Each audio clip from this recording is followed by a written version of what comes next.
Ever since I was a foal, my fathers and the centaurs of Sotiri would tell me stories about the stars, that they were magic and made from the gods who made the gods, the elders, beings of great wisdom, ingenuity, and power.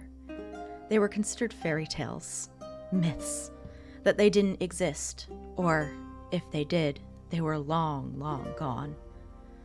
But I always wanted to hear about them and learn more anyway, even into adulthood. It was a desire that filled my whole being, something I needed, like how the sea needs the moon. I never believed for a second I would see an elder shard, let alone hold one, but I did.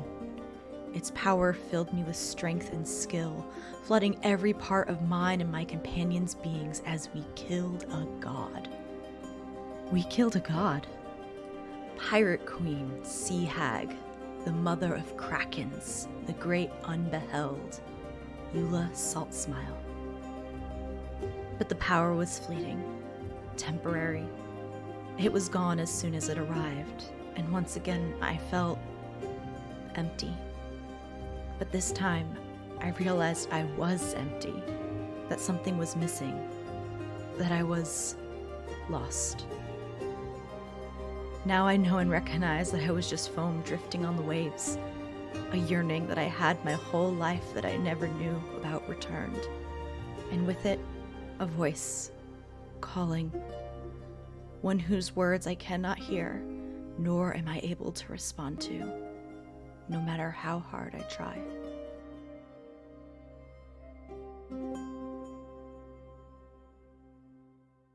Hey! Hi! I don't have time for this. No offense, very busy. Hand me that red flask.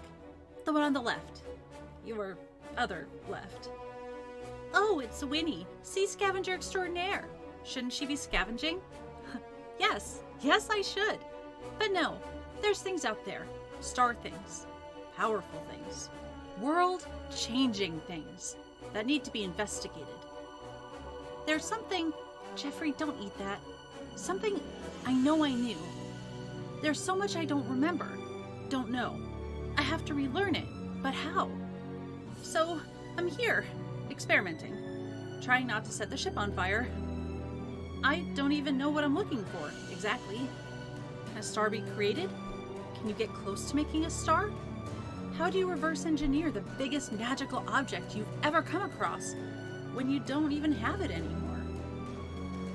See, I'm really good at the questions, but all I'm finding so far are more of them and no answers. Well, and a potion that makes you, really strong. That's not what I wanted. Hey, do you... No, Jeffrey, don't eat that!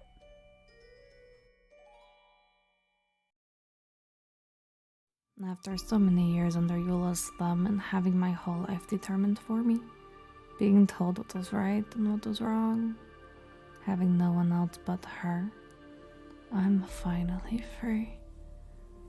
Or so I thought. It was never redemption that I yearned for. No, someone like me could never do enough to make up for all the bad I've done in the name of a fake idol. All I've ever wanted was to be desired, and in my search for it, I betrayed the one who made me. I betrayed her for the thing that she feared most, and I tore her and her kingdom down. Now, it's all I can feel. It's hunger, a constant reminder of what lurks just below the surface. Its name occurs across my skin, ever present, ever threatening. I led it here. I fed it power, and it wants more. It craves the power that only the gods wield, and it will destroy me to get it. So, I'll just have to destroy it first.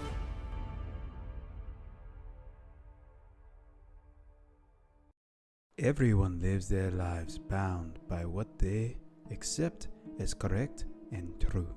That is how they define their reality. But what does it mean to be correct or true? those are merely vague concepts. Their reality may be all a mirage. I was an arbiter of a zealot Triton tribe, the Nalos. I was true to my traditions until I found my reality was a mirage, an illusion to subjugate my people and gain power for an evil demigod. Now I have been touched by darkness and broken by a false oath. Tell me where I should go now. To the left, where nothing is right, or to the right, where nothing is left? I turn to the shadow, for that is the only place for a monster like me. I am the ghost of the Tritons. I am the darkness of the Nalos. I am the unholy warrior of the seas. I am the Shadow Knight, Proximus.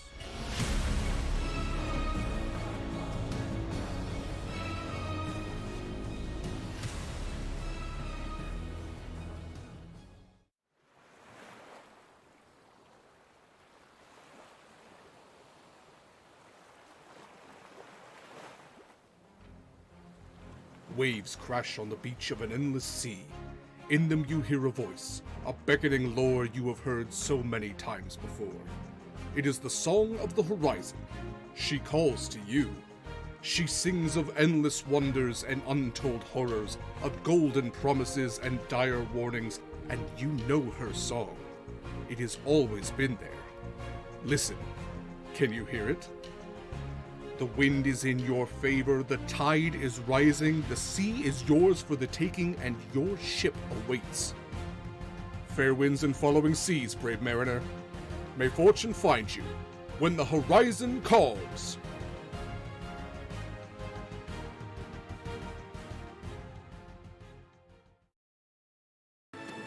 Ahoy and welcome everybody. Welcome back to Horizon's Call. We're super excited to have you here. As always, I am Derek Sword. I am the GM for this game. I am the guiding compass as we navigate the treacherous seas of Damaris, and I'm joined, as always, by the lovely folks to my left. I'm going to have them introduce themselves, say a little bit about their lovely selves and their characters. But before that, a couple of just note things for the channel. So first of all, for this month, for the month of January, and actually just a little bit extended due to some technical issues, we are raising money for Project Hope.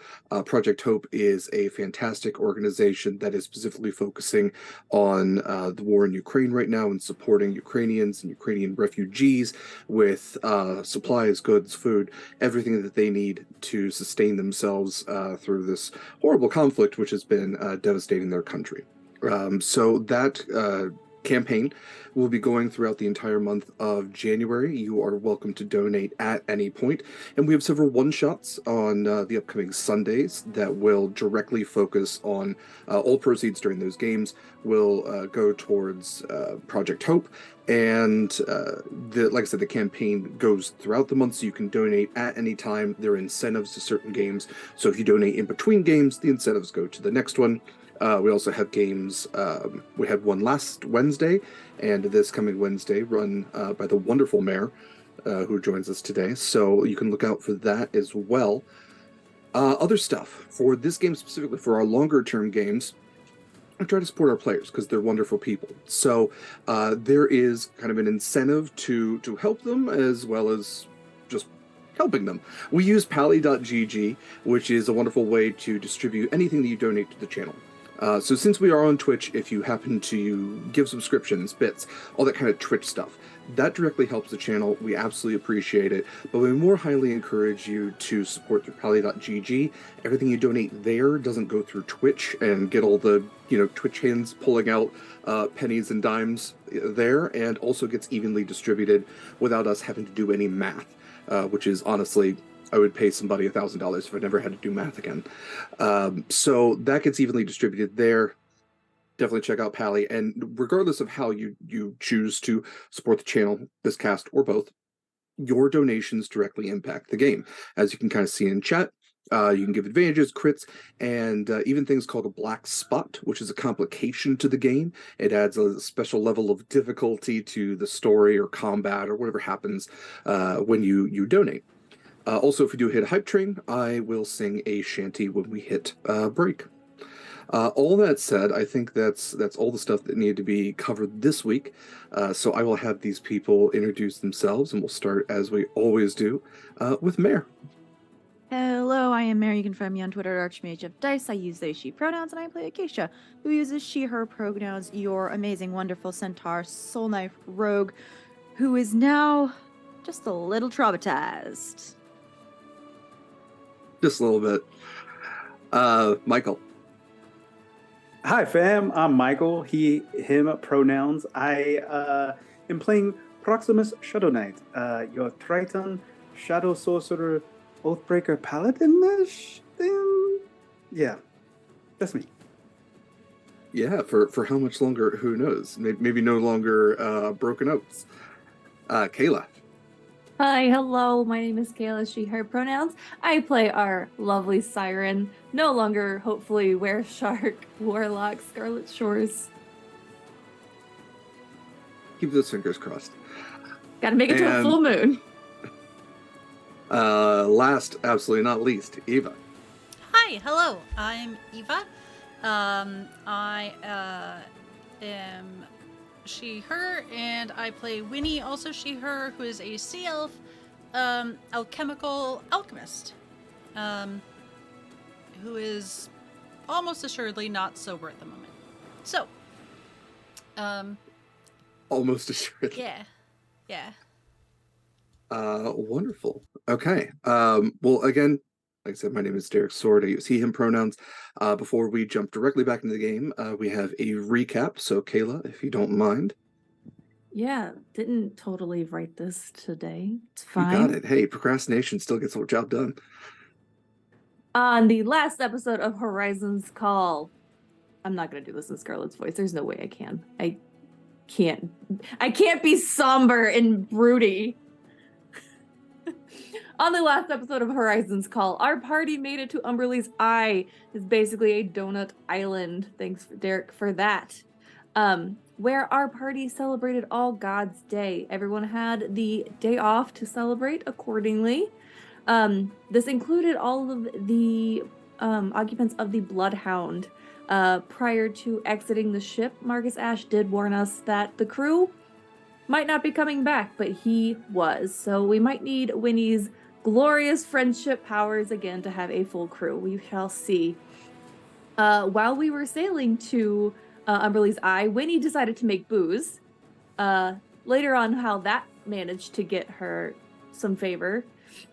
And as the party all joined together from the crew of the Redemption and the crew of the Bloodhound, Scarlet, Winnie, Acacia, and Proximus talked about having to have a first mate for the Redemption, as it has been a role that has not been fulfilled for a while since its redeparture from port.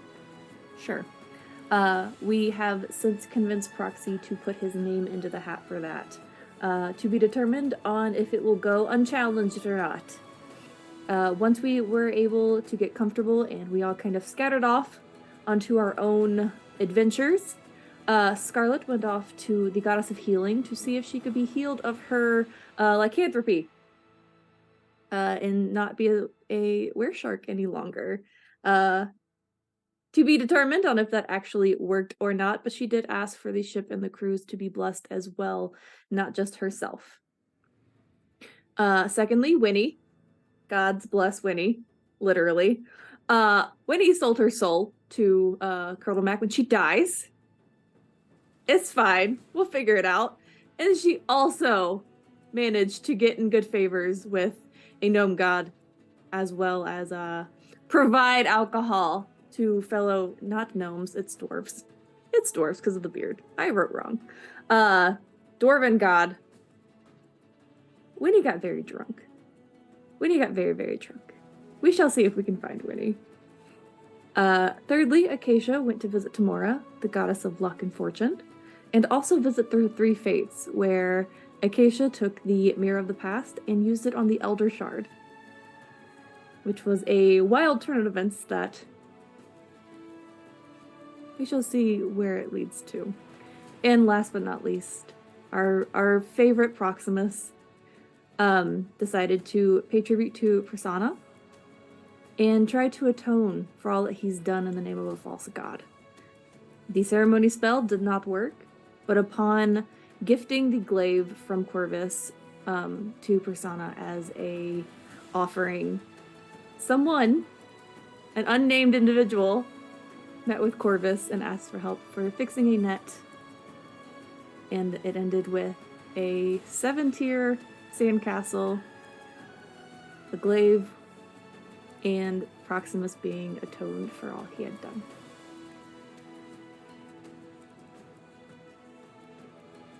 Beautiful. Thank you, Kayla. Okay. Well, let's get to the evening. So, first thing, Winnie, I will need a Constitution saving throw at disadvantage, please. Oh, okay. Even though it's my god and we're cool and stuff? Yeah, your god is the god of, like, beer making.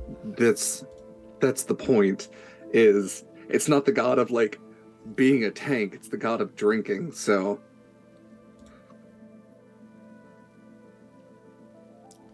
Well, it's 14 at disadvantage. Okay, alright. That's not terrible. No. So you are... For Winnie, it's not. You're actually... For Winnie, it's not... So you're holding it pretty well. I assume you're still partying hard with the dwarves at their kind of sanctuary area. Yeah. Okay. All right. So as the sun begins to set and Proximus is standing on the beach, where do we find Scarlet? That's a good question.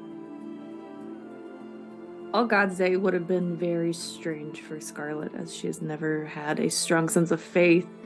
I feel like after visiting the shrine of Mishkal, she would have just wandered. Sure. Okay. As the sun is setting, is she heading anywhere in particular? Is she looking for an inn? Is she going back to the ships? I feel like after everything, would definitely go for an inn and a nice drink and a quiet night. Okay. Hopefully, quiet night. So, an island this size, a number of taverns, inns, that sort of thing. But the one that you noticed as you were first walking in was the Holy Spirits, the one that's on the inner ring. Does that work for you, or were you okay? No, that is perfectly fine. Pun and everything. Acacia, where would you be as the sun is setting? Is this shortly after I visit the Moray, the Three Fates? Yeah. So the weird thing about that is you could swear by the where the sun was placed that you were only there for you maybe a little bit after noon. You could swear that you were only standing there for 10 minutes, but based by the movement of the sun, you've been there for almost 3 hours. Oh my god. In this, what viewing through this mirror, whatever you experienced, there's been this shift in time. So it's suddenly like as your eyes come back and you're standing there and you have the mirror, it's suddenly darker than it was. It's almost like you blink and the lights feel dimmed. In that case, I have been fully and thoroughly spooked. And I'll do like a slow walk around like one of the circles until I eventually make it back towards where all of the temples are, where the inn is. I don't know if we ever decided where we're going to meet up to continue talking about first mate stuff, but adventurers and people always go to the inn, so I'm going to head to the inn. So it's a solid choice. We'll say that as you're Also, I walking, can use a drink. we'll say that as you're walking by, you do pass by the dwarven shrine. Like it's a cave that's carved very ornately with these dwarven statues on either side, both of them kneeling. But you hear the song from inside, and typically like dwarven song has like that very Gregorian chant, sort of like deep voice to it. But then you hear like this kind of higher pitched, off tone, not sure of the words, but like giving it their all.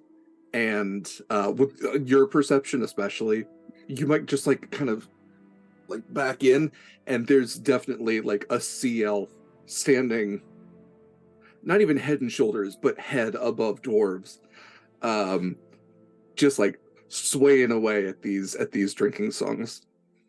I'm glad she's at least having a good God's Day. Also surprised that she was this is her deity of choice. But hey, you do you. I'll leave her alone. Foxmas, after your meeting on the beach, where might you go? I think I would try to find anywhere where I notice the crew for the redemption. Yeah. Best shot's going to be, again, that tavern. So you do see that there are some people who have kind of set up on the beach. A lot of the people that you notice are the refugees from Korra, who are kind of taking this time to, again, not be on the ship, sit in the sand, maybe set up a little beach fire, stretch out their legs. But yeah, you would imagine that sailors are going to do what sailors do. Tavern's probably the best spot. You did notice there were several levels to it as well, because it's built into this hillside with these several levels kind of built into these stilts that come off of the hillside. I would look for any of the sailors that were on the redemption that are together, like a group of them, if they were trying to stick together. Yeah, I mean, looking around where you are, you're relatively near the ships. We could definitely say that you spot a small group of 4 of them that kind of are just chatting. One of them swaying a little bit, like he's already been to the tavern already. But yeah, so you do see a small group. I will go up to the bar and purchase as many drinks as this group has, the big mugs, and then I will bring them over and set them down on the table. And can I have a seat here? There's a half-orc individual who you might have overheard. His name is Riff, and he looks over to you. He goes, "Oh yeah, come bearing gifts then. Come on, have a seat then." I pass them out, and then we'll drink together for a while. So then, Winnie being the last one not in the tavern, is that where you would make your way, or are you still have your faculties about you? So what would you like to do? I think Winnie will get that like nice little buzz on where she's having a good time, but new friends are great, but also like it's time to see what her old friends are up to. We didn't really have a plan, I think. To be fair, maybe we did, and I forgot it. But after a brief attempt to mentally talk to Acacia, before remembering that they don't like have that mind link all the time, I think she'll do like a little, okay, this has been good times. Excuse me, friends.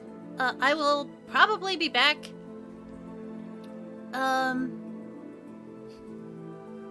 This has been good times. Little Jeffrey, say goodbye. They'll give one last cheers. Kind of lifts up their tankers and make a little path for you. Yeah.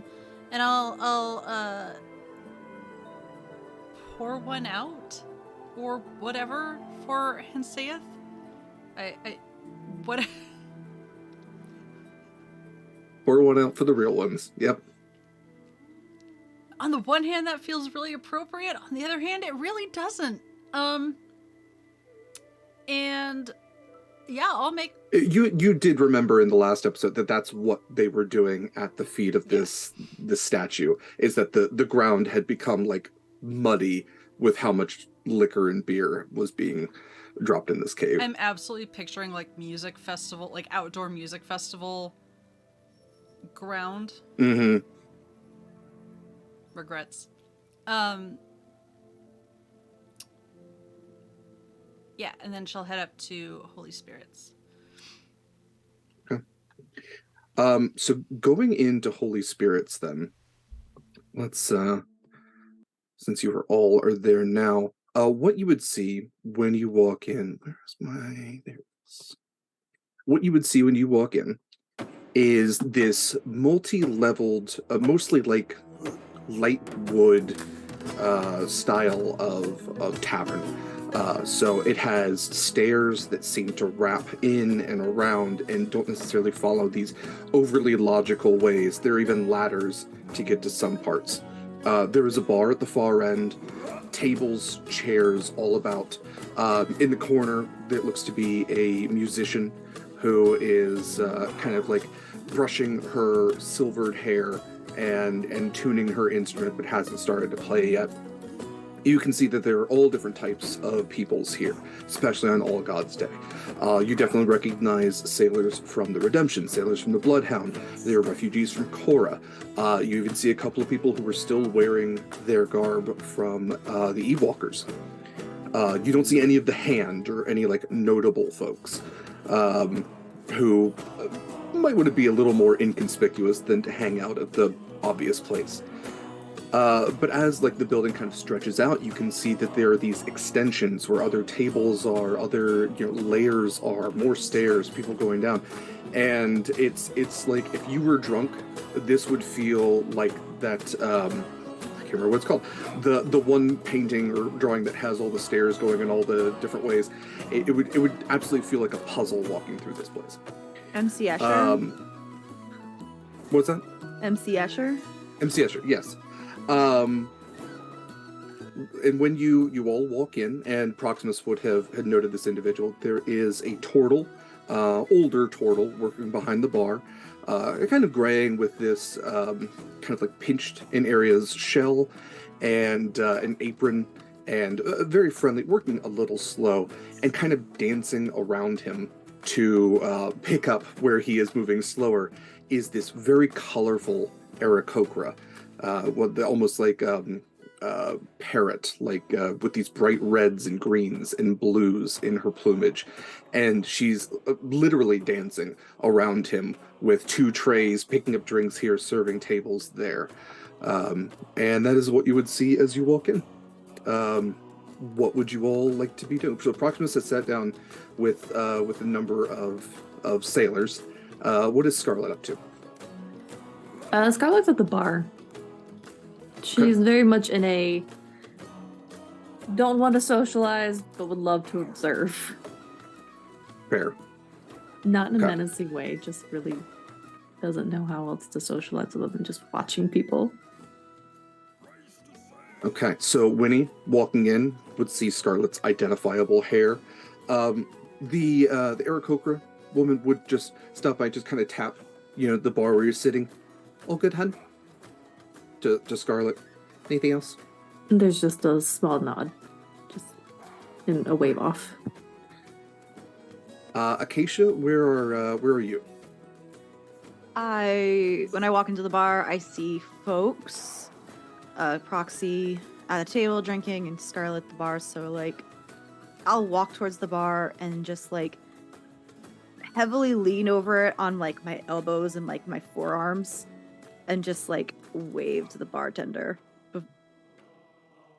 And the turtle looks over, nods slowly to you, shuffles.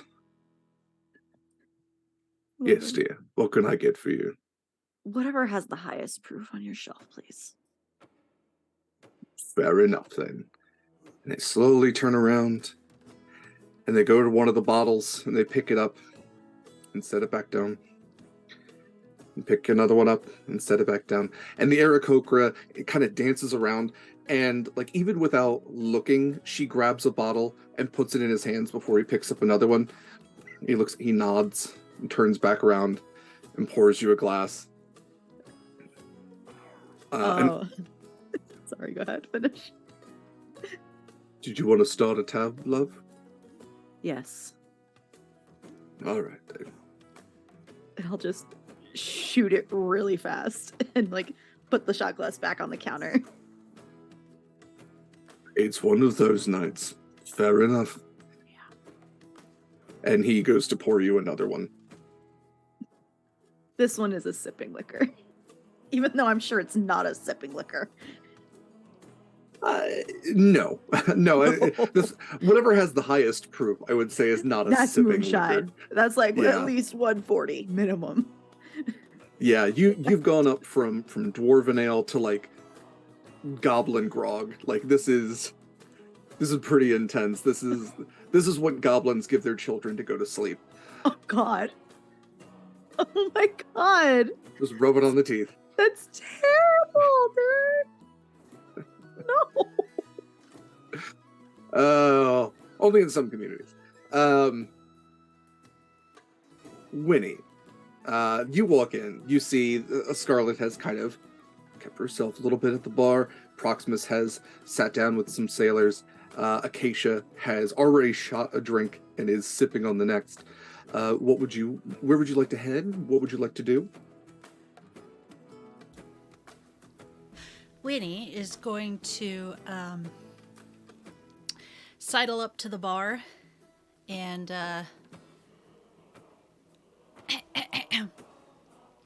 excuse me. I would like. Are you standing next to anybody? Like, did you go over to Acacia? Did you go over to Scarlet? Because they're like opposite ends of the bar. Oh, I don't think I would have gone opposite ends of Scarlet, but I don't think I would have, like, I know how she is. She looks like she doesn't just wants to, like, be alone right now. So, but I would have been, like, So in the middle. a distance. Okay. Yeah, Yeah. not, like, immediately next to each other. is Acacia the nearer one then? Up to you. Who would you have gone closer to? Would you have given Scarlet her space, or would you have? Have I ever a day in my life Choose given your Scarlet favorite. space? If it makes you, like, it makes any decisions easier, Acacia's has gone, like, white. Like she's seen a ghost. Like, not in her right mind right now. She, like, looks Oh, not happy. well, if Acacia looks out of sorts, Winnie will go up to her first and kind of squiggle in between you and whoever else is on the other side. And just like a little bartender, your finest sugary red drink, please. And the Sorry. turtle nods at you, Mhm. and again goes to make a drink. And before he can, like, the Aarakocra dances around, grabs the stuff out of his little clawed hands, and he's like, "Don't worry, dear, I got this one." And she makes the sugary red drink. Yeah. And yeah, a little umbrellas in it. It's an island paradise. The tall, like, Mai Tai glasses, they are set before you, and there's this like slight illumination that comes from the red drink, as always has before. Acacia, Shit, Winnie, don't sneak up on me like that.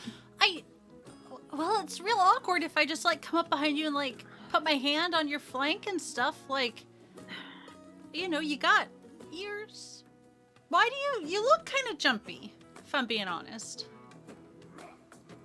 I kind of, like, don't acknowledge that at first, but I will, like, reach into my pack and pull out the partially covered, like, in a piece of fabric, Elder Shard, and just kind of, like, shove it into your hands. And the last time you saw this, it was in the ship. take that and put it somewhere where I can't find it, please. While Acacia goes to retrieve that from her bag, Winnie would like to try and steal her coin. That's perfect. Derek, with your blessing, I'm gonna roll a disadvantage. Yeah, absolutely. Heck. Let's do this. Heck. All right, you gonna roll too? Yeah. All right, let's go. Oh god, I rolled really bad. That's 14. okay. I got 19, which was also really bad for me, but I rolled a 3 and a 5. I rolled really bad. It's like in a very like it's like in a pocket with like a bunch of other pieces of knickknacks that are just part of my inventory, so it's kind of like buried in there. okay. I think when you will like kind of flick through, like one-handed, but like flick through really quick, until she kind of finds something coin-shaped and just sort of like crosses her other fingers, like, okay, hope this is the right thing. Gonna be super awkward if it's something super important. I should probably keep track of this. Well, Winnie, it sounds like you were successful in getting Acacia's coin, so very well done. Yay! Working my way through. Tell Edgar I'm coming for him. No, do not do it. Also, that would totally be like telling you what I just did, which I'm not going to do. No. Yeah. The shard. The shard I thought I had. I borrowed it. Oh. I don't remember that, but okay. Yeah, I'll put it somewhere secret. I'll keep it safe. Again, Yeah. maybe safer. You weren't on the ship and I needed it. Oh, that's fair. It's not like I have 5 locks on my door or anything. And when we figure out what we're doing about that, we need to have a conversation about it. I'm gonna be real honest. You're right, but also I've had a little bit When we're to both- drink, and I'm not really in like the best. No, not Okay. now. I don't want to talk about it now. I want Oh, like stars. like 5 more of these, and I like slam the next shot. You wanna talk about it, champ? Not now. Okay. Do you wanna go find Scarlet and Proximus? I mean, Scarlet's right there. Yeah. And Proximus is. We Yeah. don't really need to find them, but like He's drinking with some sailors. that's gonna go well. Hey, don't we need to figure out what we need to do about the crew that we're gonna lose? The crew that you're gonna lose? I'm gonna lose. I have an idea about it. Oh, I Looks should like probably do Proxy's got a something head with start. that idea, though. Yeah. When we're Acacia, sober. Sorry, go I do want ahead. to note one more thing as you are shooting these drinks back. You know, typically eyes closed, Hey. flip it upside down somehow too. One time you do open your eyes and you can see that almost like a design, there are hundreds of wanted posters, like individual wanted posters that are streamed along, almost like in a kindergarten, you know, classroom where they'll make like a paper design. Hundreds of wanted posters are up there. Do we recognize anyone? Yeah, I was gonna say, as I shoot back, do I notice anyone important? And also, does it look like these are wanted posters set up for like people collecting bounties, or just like this is a show and tell, I'm proud of these people type thing? Is Scarlet up there? Is this a collection, Here's Cousin or is Andy. this like actual bounties? You're not exactly sure because this could be a little bit of column A, a little bit of column B. Go ahead and roll for investigation to see if you recognize anyone. I have to roll flat. Hold on. I'm gonna use an advantage. So I wanna. I'm not, but I got a 12.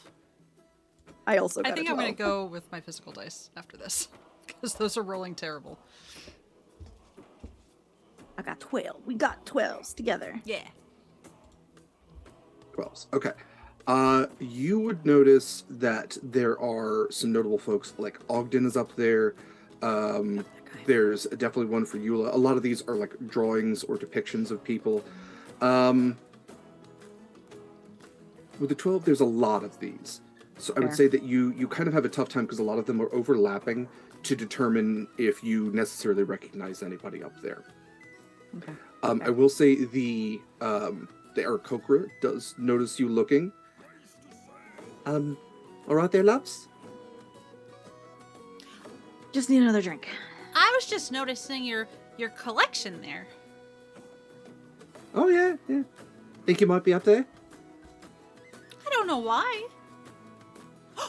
Ew, Well, if is you that are, like... drinks are on us. Oh. Those are old Imperial wanted posters, and we don't fucks with them. Fuck the Imperials. Fuck the Imperial. And Wait, can I say that like a little louder and get like a cheer going? yeah, absolutely. Go ahead and roll. Let's roll performance. Let's see how good of a cheer Oh you can no! get going. Why do I? Can I assist by actually like jumping in prefer- on the cheer and like... Roll performance with advantage. This is like Sure. when one person slow claps, you need that next person to help you. I got a 17. 17. Yeah, you definitely there's still like music going, but you definitely get like a cheer going, especially with the sailors that recognize it's you, the big centaur they've been traveling with, and you definitely get this cheer going up. And she goes, you know what, you two actually do look somewhat familiar. And she goes to the very far end of the bar where you can even tell by like the coloration on these kind of, parchment. It's kind of brownish paper. That the oldest ones are off to your left, the newest ones are off to the right. She is going towards the newest ones. And she gets up on a stool and pulls down two, kind of holds them out and looks at you, and she goes, yeah, all right then. And kind of slaps them down, and there you have unknown sea elf and Acacia ? Me! Not surprised. Acacia ? Not It's surprised. you! I don't have a last name. They can get rid of the question mark. Oh, I thought it was more like a, maybe this is Acacia? As opposed to Acacia! ? You kind of get that. It's like, other names, unknown, affiliations, and it puts like Eula Salt Smile, it puts, the innocents, it lists some crimes on there. Definitely What's it not say? the full list of your crimes. It's more, Worst crime. this would be stuff from Korra, and also affiliations would be like Eve Walkers. So Okay. there's a lot of crimes that are just often tacked on to members of the Eve Walkers. Does it talk about the icebox? It's not. Oh, Not I'm in any happy specific and way. I'm sad and dismayed.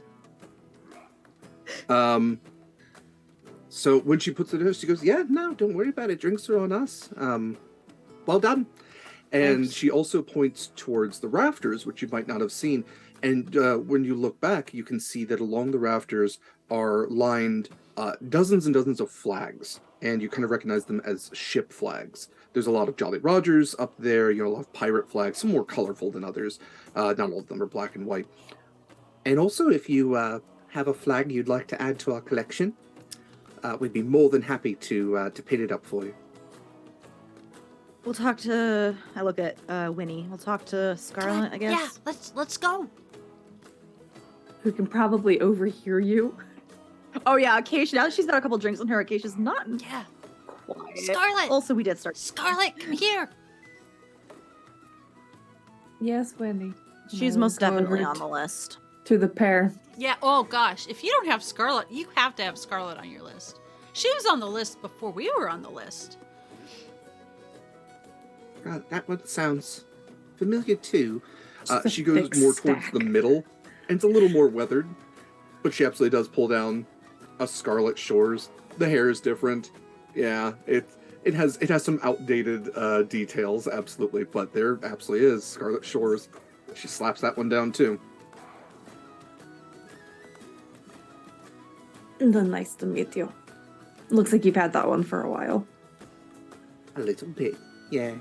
My name is Breeze. If there's anything I can do for you fair criminals, all you need to do is ask.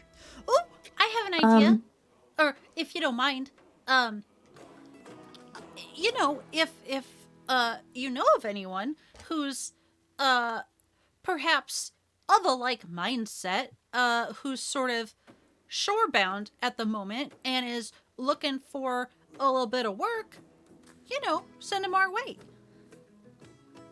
Search the docks, love. The outer ring. Always people looking for work out there. Thanks. Only good people. Good. You know, relative term. Good at the sea. Good at Good at their trade. Relative go. term, but people that are looking for work. You're always going to have a mixed bag on that one, unfortunately. Also, before you head back to taking care of the other customers, Proxy, Is our friend on the board too?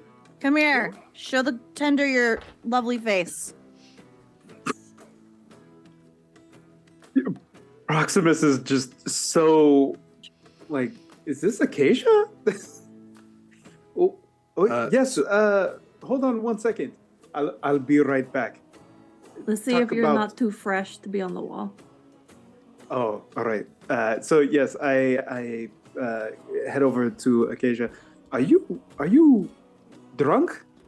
I'm getting there. That's the goal.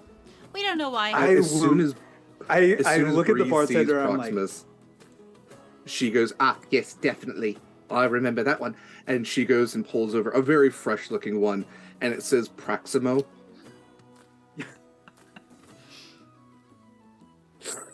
Yeah. yes. Congratulations, it's a full house, it looks like. I'm sure you Uh, have Connery on there too.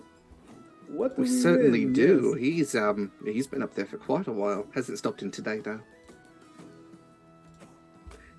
Can I get Who's this another drink for Acacia? Yeah. She needs another one, I think. Yes. Of course, absolutely. Thank you.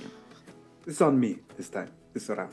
It's on the house, Proximus. We're wanted, so we get free booze. Oh, You're welcome. That's right. we should I do will that just more camp- often. I will camp Geo out right in front of you then. And she calls over the turtle. And she says, this is Caravaggio. He owns the establishment. Just call him Geo. It's honestly faster than he is. But he will happily care to each and every one of you. Thank you, It's Breeze. a very I will, nice like- place you have here. It is a pleasure to meet you. Thank you. I do want to put down like just a handful of gold, though. Yeah, tipping. Tip it. Tip your servers. Tip your artists, everybody. So we might have just taken over a ship that was originally somewhat the it might have been hunting pirates. Do you want its flags? Hunting pirates for the Empire? Because in that case, no, we don't like turncoats or privateers. But if it's under your command now, then that's also a different color. No offense, love. So absolutely, we would. No, you're good. You're fine. Let's make it new flags. Let's say we are going to be replacing its flags. We'll take the new ones then, if you would like to share those at all. And would you be interested in flagship? Our flagship ship?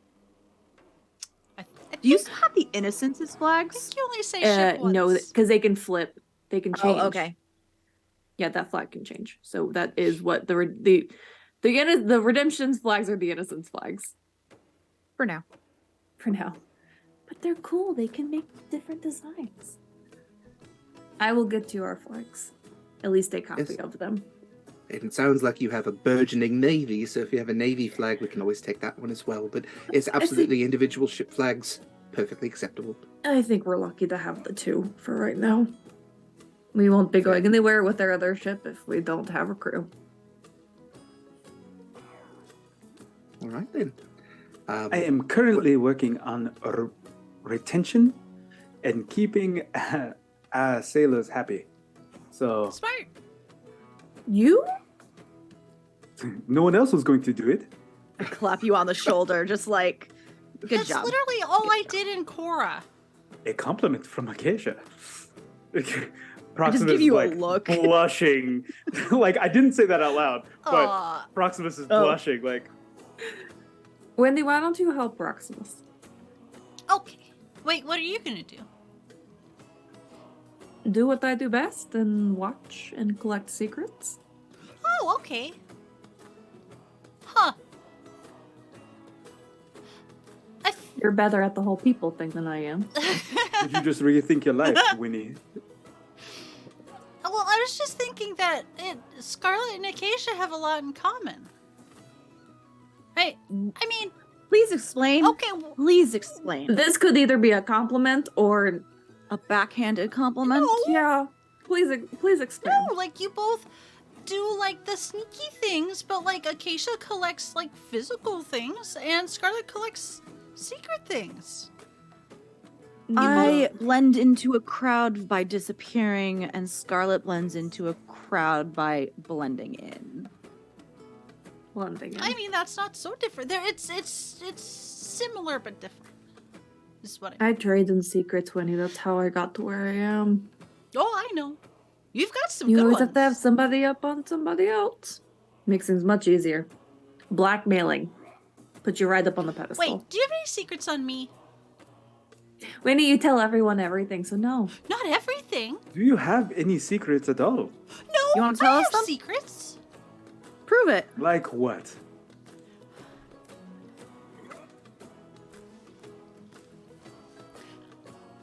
I stuck my tongue out at Connery not a month ago. No one saw. You didn't know that. Oh, I'm sure Connor you already knew. I'm sure the Flittons saw it. Well, yeah, probably. The Flittons tell Connor everything. Didn't you know that? They go and purr and make little biscuits on his chest. I've seen it. Yeah, they're pretty cute. Sure. Okay, I feel like this turned in a direction I wasn't expecting, so I'm gonna go do something else. Good. Go day. befriend people. Go do what you do best, Winnie. Keep us a crew. I said good day. She's gonna get like to the door and then turn around and sullenly come back. Okay. We should have a plan, Proximus. Are you laughing at me? I agree. Maybe a little bit, but you're going to make me laugh even more. This is my serious Are face. you trying to be tough? I'm very tough. Okay. Okay. Did I finish my sentence? We need a plan. You talk to the sailors Right. here. I- I'll talk to everybody else. Okay. I am working on just keeping the people around and then trying to figure out who would be a good first mate for the redemption. You. But We've already told you. You could do it. Sell You're yourself I'm to trying you to are- win some votes, then maybe. Listen, you are the most logical choice, unless Winnie wants it, but Scarlet has instilled too much fear. I'm technically not part of the crew. And Winnie, do you even want it? You're not a bad choice. You like talking to people. You like to listen to their concerns. I think I'd like it, Can you but be the first mate on 2 ships? yeah, I That'd don't make think that's a good No, idea. that's a Winnie terrible can't be in idea. 2 places at one time. All right. I mean, no. But, no, I think I like to just, like, go wherever. I'm like the wind. I'm like the sea. You're going to be the wind under my sails as my first mate, That's Winnie. the sweetest thing you've ever said to me. It's influenced by alcohol. That's okay. I'll take it. Scarlet does Compliment's make a a point compliment. that you will need 2 first mates. I'm already you're going first to mate keep by it one-handed. proxy. By proxy. No, but like, not ad hoc. Like, pro tempore. I don't know what I Latin don't is. understand the words that you are saying. Speaking all that Yeah. material language in Yeah. this bar. Yeah. No, I'm like temporary first mate at the moment, and either we determine that somebody is trustworthy enough to be actual first mate, or everyone on the Bloodhound. Are we keeping that name? I'm not really in love with it. It's not like a vibe I'm feeling. That- It's a We'll cool brainstorm. name. The The Rainstorm? what storm? We'll brainstorm a new name. Oh, I thought you meant like the name of the ship should be the Rainstorm, and I was like, I like it better not than bad. Bloodhound. It's not a bad name. Fresh name, fresh start. We'll sleep on it. Not like Fresh coat of paint, maybe. Yeah, we need to make sure it's, it does need a little fix. ocean worthy. Yeah. Ocean worthy. Oh, yes. Seaworthy. That's the word I was looking for. Okay, I'm gonna go. But it sounds like we have a plan, sort of. Keisha, are you gonna be okay? Are you sleeping here? I'm gonna be fine. Are we going back? I'll find a place to sleep. I'm sleeping here if that matters. I don't want to sleep on a ship right now. Okay. Acacia, if you Anywhere but the ship, yes. if you don't sleep here, just would you let one of us know? Just Will do. thank you. If I don't find you, I'll leave a message with the barkeep. Okay. That's fair. Just, everyone should be Can you safe. do the thing where you talk into my head? I And can. then we I don't would know how know long everybody. it's gonna. Do you want me to set it Yeah. up? Ooh, Wouldn't tickles hurt my for brain. the night. I like it. All right. All right. And I'll set up a mind link, and it will last for 7 hours. Hot diggity. Nice. That's like the first thing you hear in your brains is Winnie saying hot diggity. Hot diggity. Her brain seems fuzzy. Yeah. Okay. I'm gonna be back. I will also probably stay here. I guess it depends on what the night brings. Maybe I'll sleep. Don't do upstairs. something I wouldn't do, Winnie. That's ominous. She's too I nice. can't do half of what you can do. Okay, I made it really awkward. I'm gonna leave now. And Winnie is gonna turn around and walk out back to the dwarves. Okay.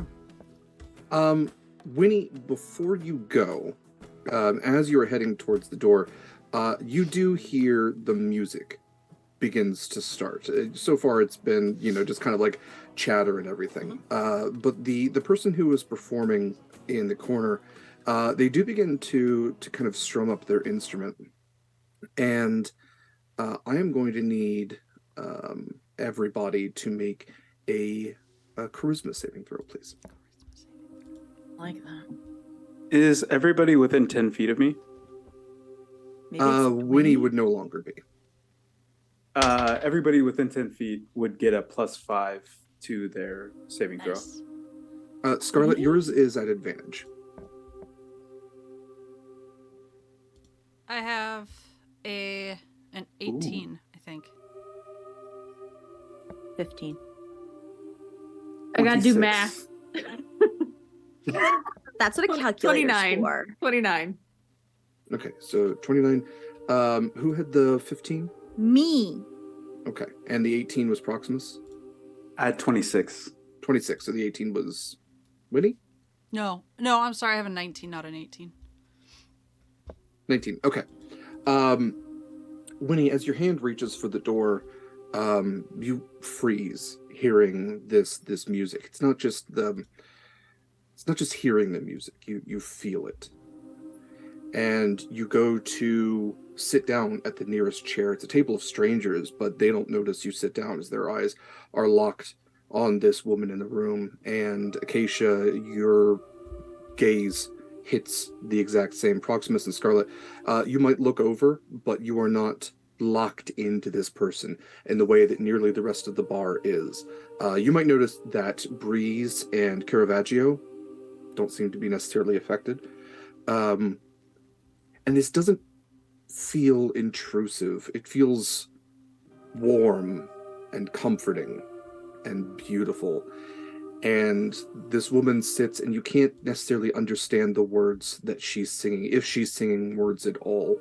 Perhaps it's vocalizations, perhaps it's a language that you don't necessarily understand, and the music from her lute seems to blend in with the vocalizations that she's making into this, what seems like it should be a cacophony, but turns into a melody, this song that your heart never knew it needed. And it hits you in your soul. And everyone around the entire bar is completely and utterly charmed. And you would see that she stands up playing her lute, and she has this kind of long flowing robe with these long sleeves and this silvered hair which seems to dance around her even as she herself dances. And every now and then she will hold a note on the lute and reach out and just strum the chin of a sailor who seems to be sitting there. And she spins, and her eyes lock with Scarlet's.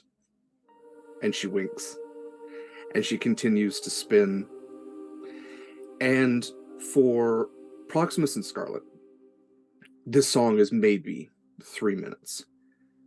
For Winnie and Acacia, this song is a beautiful lifetime. The kind of life where when you finally rest in a bed at the end, surrounded by your loved ones, you know that you did good in the world, and the world did good back to you. And as the music ends, the bar, which has gone otherwise completely silent, just erupts into applause. And you see her now just standing at the exact center, and she takes a wide bow, says, "Thank you. Thank you, everyone. Thank you. That is it, at least for now.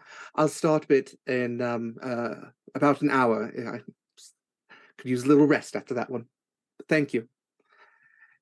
And the applause goes on for quite a period of time, and then eventually dies down, and everyone goes back to their conversations. And as she goes walking back to her corner, she passes by Scarlet, and just, whether it's her hand or her sleeve, it kind of brushes Scarlet's hand. She doesn't look, she just keeps walking. And Winnie, you can absolutely leave. The charm is broken. She will, probably slowly. Yeah, she didn't need another existential crisis, but here we are.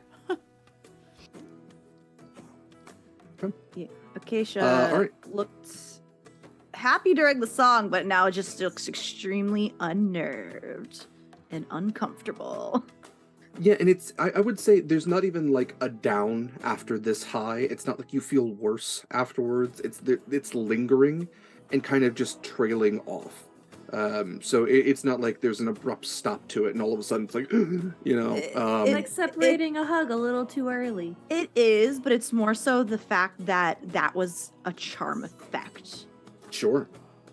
Yes. Yeah, that absolutely was a charm effect, and a powerful one. Yeah.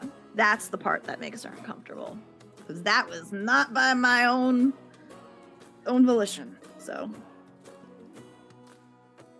Scarlet will just raise an eyebrow at Proximus from across from where she's sitting. Just Right? Everyone? I have not seen that before. few of the kind don't normally go in the profession that I have. most of them are performers. Performers, nighttime companions. Performer of a sort. Are you going to look into that one? I probably should before I drink anymore. Yeah, before you head out tonight, I want to talk to you too. You going to be up and standing by the time I'm done? We'll find out. All right, we'll find out then. Find out. If not, I can do it another day, but it's probably better to have while I'm drunk. Know that I'll bring a glass of water with me when I come back then. That'd be great. Thank you. Proximus steps away very slowly backwards. Like, I'm just gonna go ahead and leave. So Winnie, you go back to the dwarves. Where is Proximus heading right now? Are you going back to your table? I'm gonna go back to the table with another round and ask more about the first mate Sure. position. Put the So you were feelers sitting out? at the table. You were sitting at the table with Raph, who is a half-orc, Gren and Billy, who are both like early 20s humans, and Lena, who is a half-elf woman.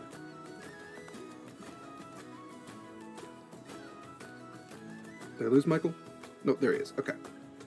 Oh no, I was typing. Typing You're all good. of the names.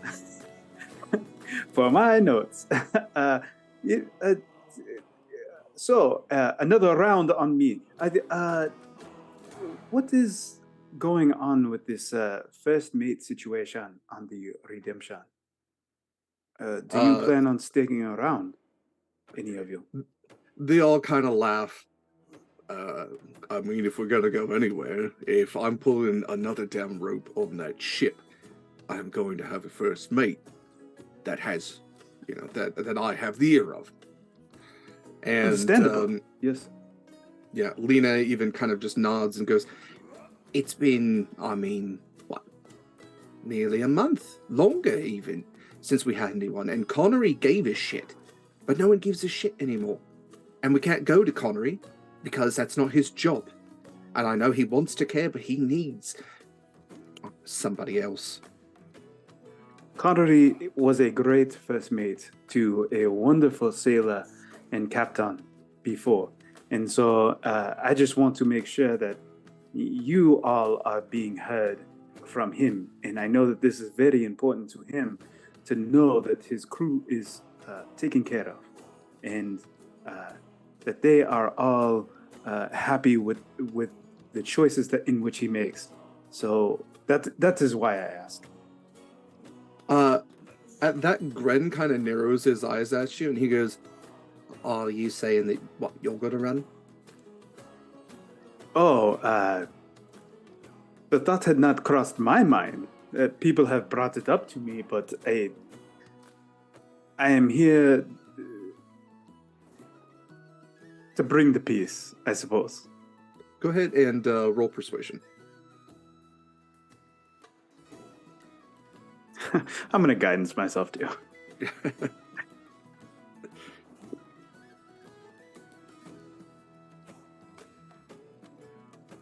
That is a 23. Okay. At that, Raph claps you on the shoulder and goes, "You know what, Gren? I think Bluehead'd make a fantastic first mate. I'll nominate him. Better than Xavier, who's only looking out for himself. Oh, even better than Basira. I know that they think that they've earned it, some shit, but after what he went through, nah, my vote's for Proximus, yeah." That means a lot to me. I want to make sure that everyone is happy with the decision, but I know that there are maybe other people that are looking at becoming this first mate. Small handful, sure. I've only been in charge of small, squads of warriors. I've never had this kind of responsibility before. So I want to make sure that that the crew would be okay with this. Do you think that would be okay? Again, when you say you've only been in charge of warriors, Gren kind of scoffs a little bit, try to say sailors ain't soldiers. But Raph does look to you and he says, "Listen, all the sailors want is to be heard and for things to be fair. When we get swag, evenly divided. When we have issues, make sure they're heard. That's all the first mate's supposed to do. First mate's supposed to go to the captain and tell him what needs to hear, but might not want to hear. Out of the back pocket, Proximus takes out like a small parchment, and he starts writing this stuff down. Yes, and then the swag, keep it together, even to everyone. Evenly distributed. Look at that, he's literate. Connery was the first mate we ever had who was literate. Really? Set a trend. Oh, yeah. I think that should be a bare minimum, right? No? It doesn't matter. The bar's Either on way. the floor. Yeah.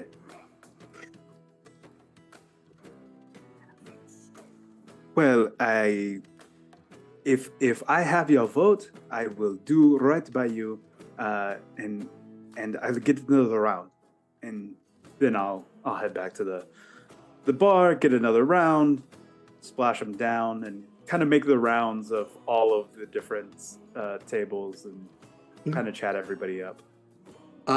If this is kind of the way things are going, go ahead and roll persuasion one more time, just as an overall kind of persuasion roll for the night, especially as you are divvying up drinks. That's 28. 19 plus 9. 28, yeah. Okay. So you were feeling decently confident. You haven't won over everybody. There are absolutely Grens out there who are just going to be piss ants about it, and maybe don't think that because you've ever been a sailor, a true sailor. There's also the whole like surfacer versus delver thing. So denizen thing. I'm sorry, surfacer versus denizen thing. But you absolutely think that you've won over a certain number of people. Also, how much of that is based on inebriation? Not really sure, but. Let's we'll see how they sober up. Both proxy. Well, don't. That's going to be confusing. What is Acacia doing? I've switched from like the 140 plus proof alcohol to something not as. I switched to water for a little bit because yeah, I'm gonna hydrate, and I'm just kind of like, bar isn't normally made for people of my size, so I've just kind of taken a seat and calming down, trying to not think about tentacle daddy in the sky. Not even a daddy for Acacia. That's just Mare talking. Mm. And yeah, even as Acacia looks around, you definitely see that there are other non-traditional individuals in here. There's an Alafi, snake person. There's a Loxodon in the corner, kind of taking up the corner. That are all probably from different ships or maybe even locals. You can kind of like see looking around, like a lot of the locals are probably lizard folk, turtles, or these colorful Aarakocra, since that seems to be the majority aside from humans. I'm gonna just people watch while I wait for Scarlet to come back. Speaking of Scarlet, what are you up to? I'm gonna follow the performer. Not trying to be sneaky. Yeah, at all. she goes back to her seat. Breeze kind of comes over, hands her a drink, just shorter glass, and she's just sitting on her chair over there, tuning her lute. She kind of looks up through her hair as you walk over. Hello, dear. Hello. May I? And I just gesture to is she sitting on like a stool or like in like a? Yeah, we can say there's another stool nearby, just slightly raised stage, but absolutely there's another stool. And please, yes. That was a nice little trick. What do you mean? Just smile. Is it for comfort or for your benefit? it was just a performance. I'm sorry. I'm confused. I'm not trying to do anything nefarious. I was just. This is where I perform. This is where people appreciate my particular set of skills. So performing, playing the lute. Singing. Right, singing. How could I forget? I want to look at her and see if I can see any scales that would be similar to my own. You can really only see if the light hits. Roll investigation with advantage. Oh, shit.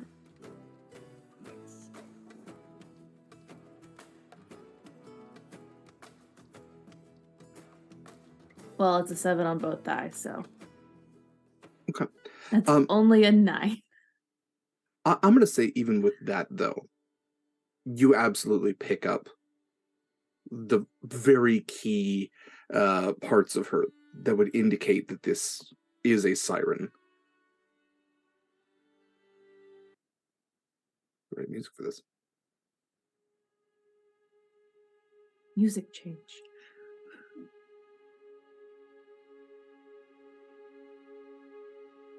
I'm sure I necessarily have the right music for this. Let's try.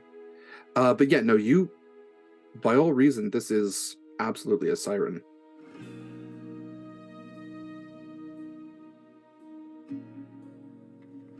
So, what part of the ocean are you from?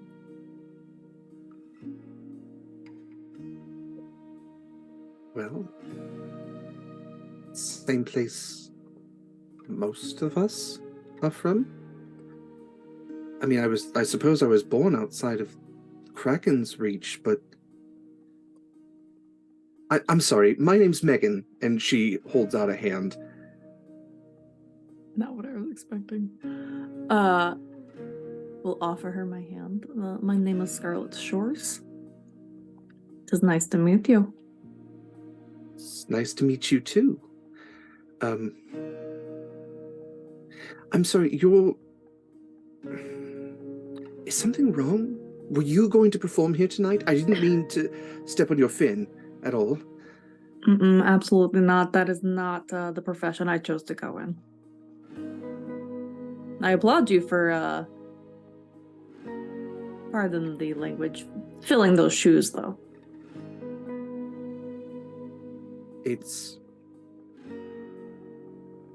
I'm sorry, you can sing, can't you? I choose not to. Okay. All right, I'm sorry, I don't mean to. Where are you from? I don't remember.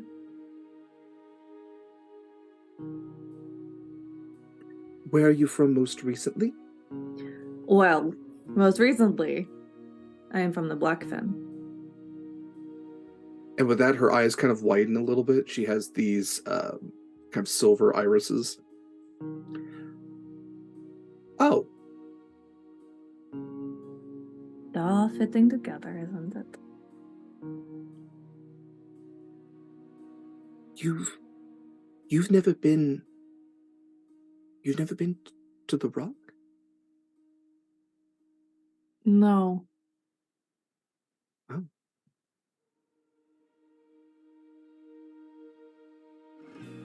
That's okay. I'm not trying to make you that's okay. Not trying to make me feel any less of a siren. It's not about that.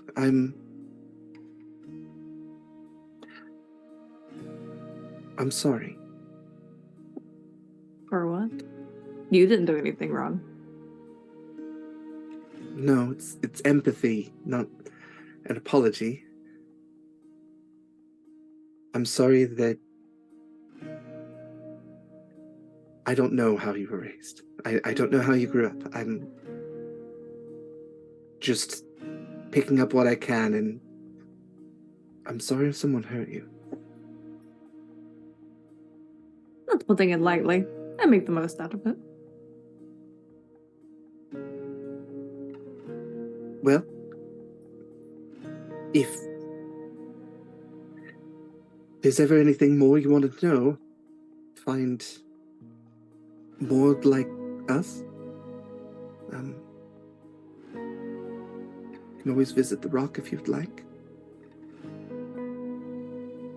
We'll keep that in mind. I have a few other places I need to get to first. Of course. But again, I will ask, is this for comfort or malicious? What I do, it's for others' comfort and my personal earnings. This is just my profession. I'm not trying to ever hurt anybody. Just trying to bring a little bit of light where I can.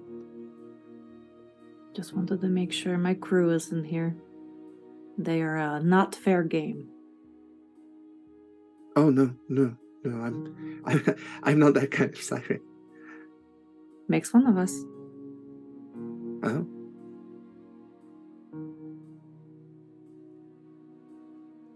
Good hunting, then. Good luck. She just nods to you. I will nod and make my way back to the bar and ask for a very, very strong drink. I might just take Acacia's bottle.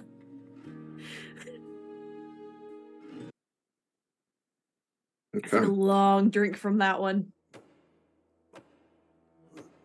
So, let's go back to Winnie. Winnie, you went back to the Dwarven Temple, which I think I've used 3 different words for that area now. You find that everyone here has kind of those remaining. There's the 2 kind of clerics who are still attending, but they are also attending to several of the dwarves who have decided to make this their sleeping area for the night. And the ground is very sloshy with all different types of tankards that have toppled over. The keg was left on just a little bit. What would you like to do? I regret everything about coming back here. I'm going to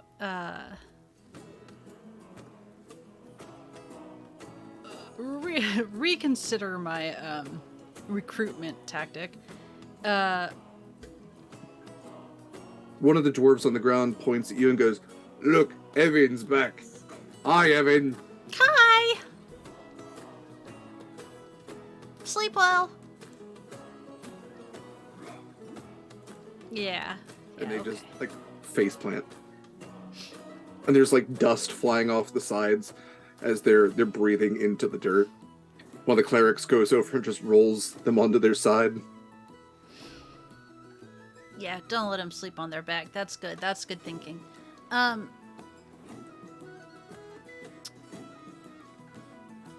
She has in her bag that she has brought with her 2 bottles of alcohol from the Bloodhound,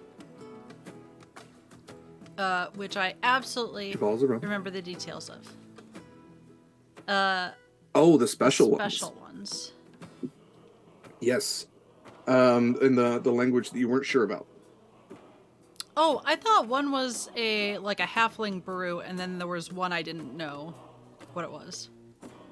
They were both halfling brandy, but Winnie wouldn't necessarily know that it was in halfling. Oh, okay. Unless Winnie, do you speak halfling? No, sure don't. Okay. Okay. Yeah, they were halfling brandy, so they were bottled in wine bottles.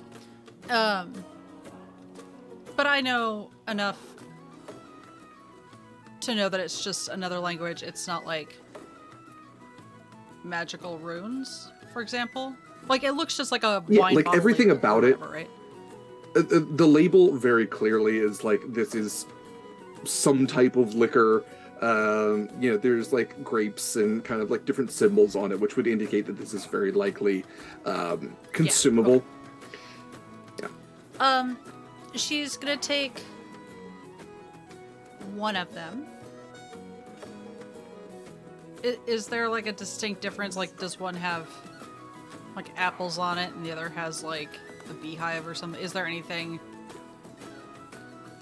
both pretty similar. Okay. I think different years would probably be the only Okay. thing. One is a couple years older than the other. Okay, so it's less they're different things and more. Okay. Yep. She's gonna take one, and go up to the statue of Hensieth. And I think she had done like a casual offering of whatever she had made earlier. But now that everything's kind of quieted down a little bit, she's going to pour out some of this unknown but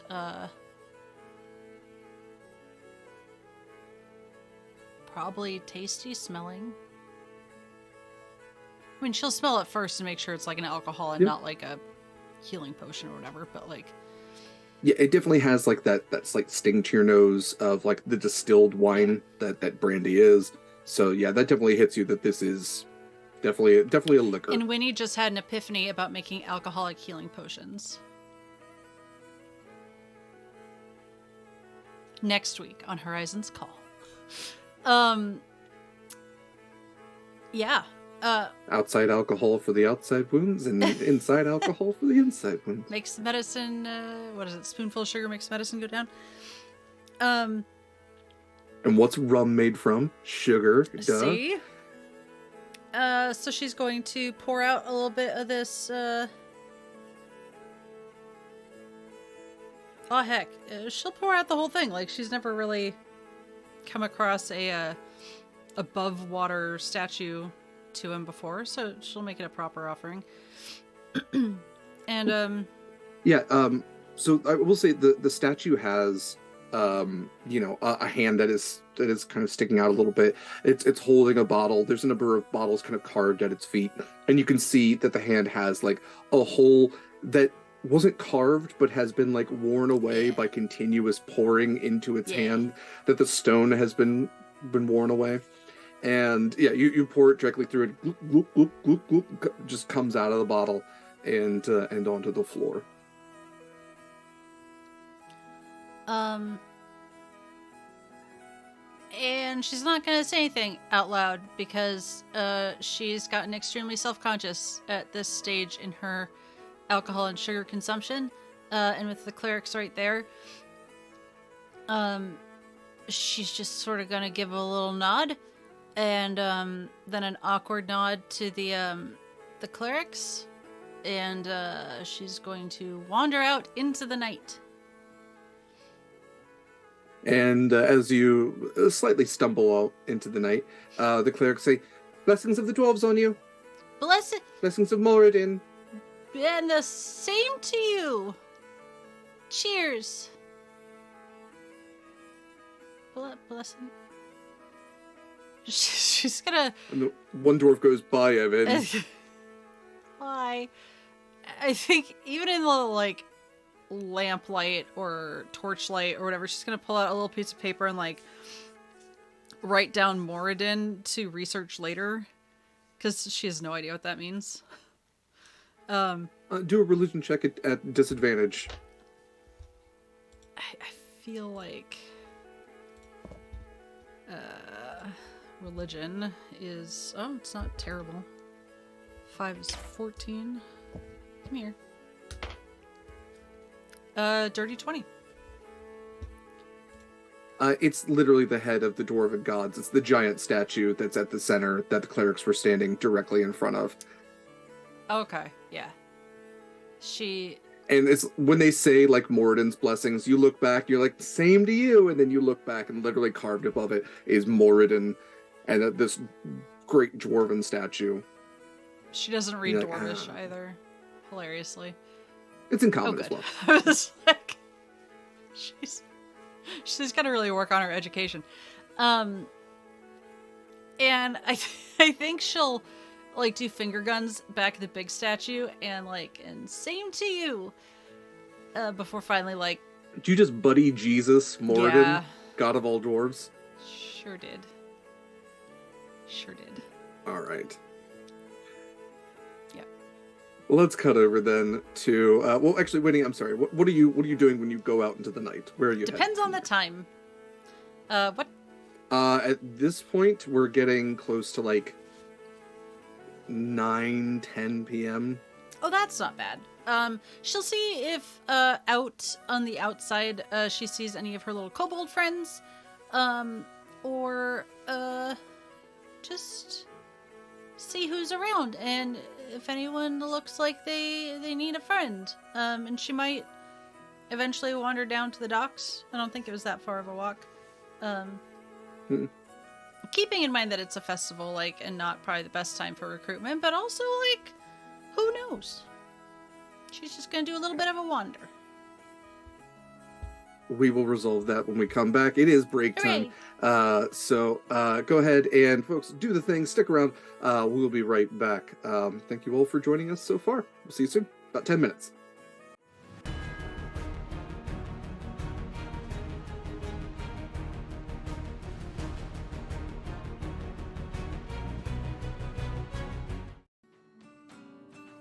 Welcome back to Horizon's Call, everybody. Avast and all the piratey things.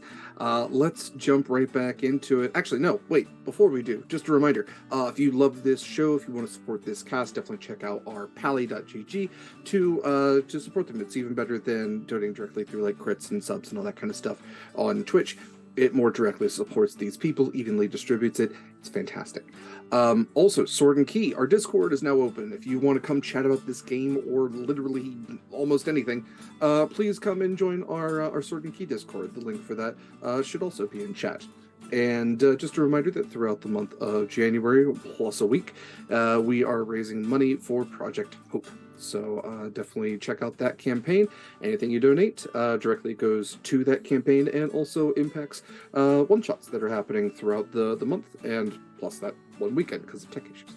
Okay, all that said, let's jump back into it. So, Winnie, you have just left the Dwarven Temple area. You're kind of just looking around. You do note that down near the statue of Kurtlemak, a small bonfire has been made, and you can see some little figures kind of dancing around it. Would you like to head there, or are you just walking about? I don't think Winnie's drunk enough to dance with the kobolds right now. You ever dance with a kobold in the pale moonlight? Plus, like, do they seem to be in better spirits than earlier? It's kind of tough from where you are because this is several levels down. I mean, a few hundred feet away. You can see like these small silhouettes dancing about, whether they are doing some sort of ritual or whether this is a party.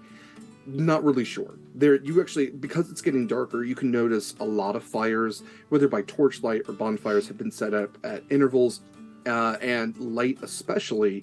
Small lanterns have kind of lit up the very top ring of this atoll, where a lot of the statues for star, celestial, moon gods, gods of the sky, gods of night, a lot of the kind of clerics and practitioners and worshippers are now coming out now that it's nighttime to pray to those deities. I think she's just gonna do a little wander. Like, this is a holy party, so she's just gonna do a little wander, and I think save most of her recruitment for tomorrow. She's just gonna keep an eye out. And some see if there's anyone that's like kind of like the kobolds, like if they're looking a little down, or I mean, she only really has one afterlife to give away, but like, maybe there's. To be fair, she doesn't know. Roll for insight with disadvantage. How many afterlives does she? You can tell me. She doesn't have to know. Insight. Your soul does not have to be in a single piece. Dirty 20 and a 10. Can I use one of my advantages? Sure. 10. I'm going to use my other advantage. Okay. YOLO. Okay. 10. Do you have a better modifier in religion? Oh yeah. Okay. What would the roll be with religion? We can roll that. You were going by people, but we can say you can also go by the rituals these people are doing and the statues they're standing nearest. So it'd be 17 instead of 9. Okay. In that case, as you're walking around, and because some gods of night are beneficent, some are neutral, some ain't so great, you very tactfully avoid the shrine to Bashaba, the goddess of bad luck and dark things that come in the night, and the very clearly hooded cultists that kind of turn towards you and beckon you closer, and you kind of do like a "no, sorry, I'm busy" sort of deal. I'm getting a call on my cell phone. I'm sorry. But yeah, no, there's plenty of rituals that are happening right now. Nobody seems particularly down. Again, some are more, what do I say, more hallowed than others. Where, some goddesses of, like night revelry will have more music and dancing and, frolicking by bonfire light. Some that are more towards like the stars up above are going to be quieter and more just like stargazing. And then definitely others have a more malicious tint to them, but no acts of violence or active evil is necessarily happening. It's just, it's all gods. Oops, all gods. Oops, all gods. Now with marshmallows. Okay, let's jump over to Acacia and Scarlet. So Scarlet has gone back to Acacia at the bar. What are you all doing? Other than stealing Acacia's drink bottle. Mm-hmm. I was muted. My B. So I still have my water, but you took my drink, and that's when I see you return, I'll hold out my hand again to take another swig once you're done with it. I'll pass it back. Just take a nice big old drink. And I'm just kind of ambling up and leaning against the bar, looking out across the crowd. Okay. What I'm about to say might seem a little insensitive, so sorry. I know you can handle it, so.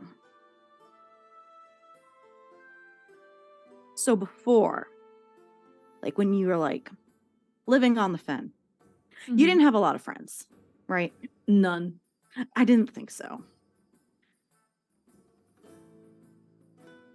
But now, you got Winnie, you got some other folks, you got Proxy.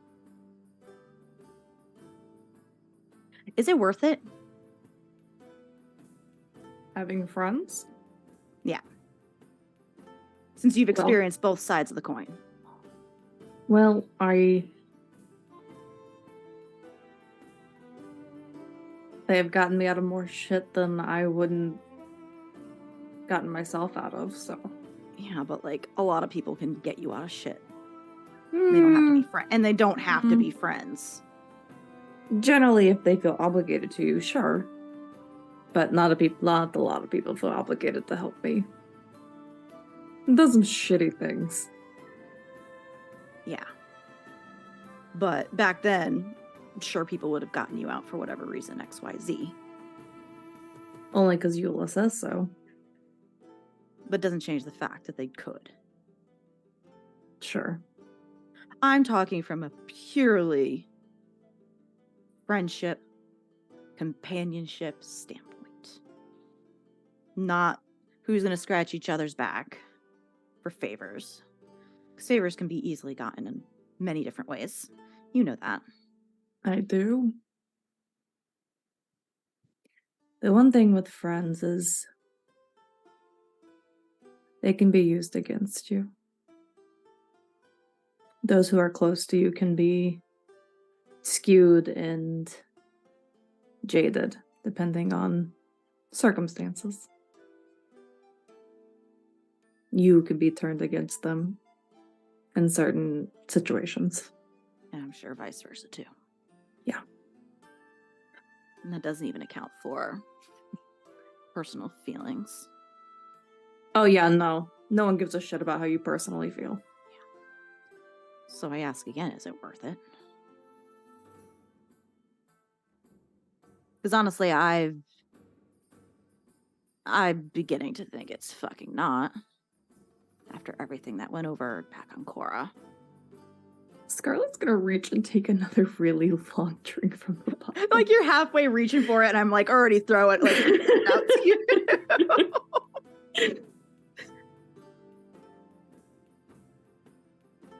It has not. I'm gonna be really fucking frank here. Please, I don't have the patience to be dealing with any. Yeah, I words literally right now. have none right at this point. It's been a long Why do you- fucking week. Why do you think I'm fucking going to you? Good point. You know not to bullshit, and I appreciate that. I feel like it wavers from day to day whether it's worth it or not. Wavers from person to person. And that's a shitty answer and not what you're looking for. No, it's fucking not, because how can you know and how can you trust that they're not going to turn around and stab you in the back five minutes down the road? You can't know. Would I trust Wendy with my life? Yeah. Would I No. trust Proximus? Probably.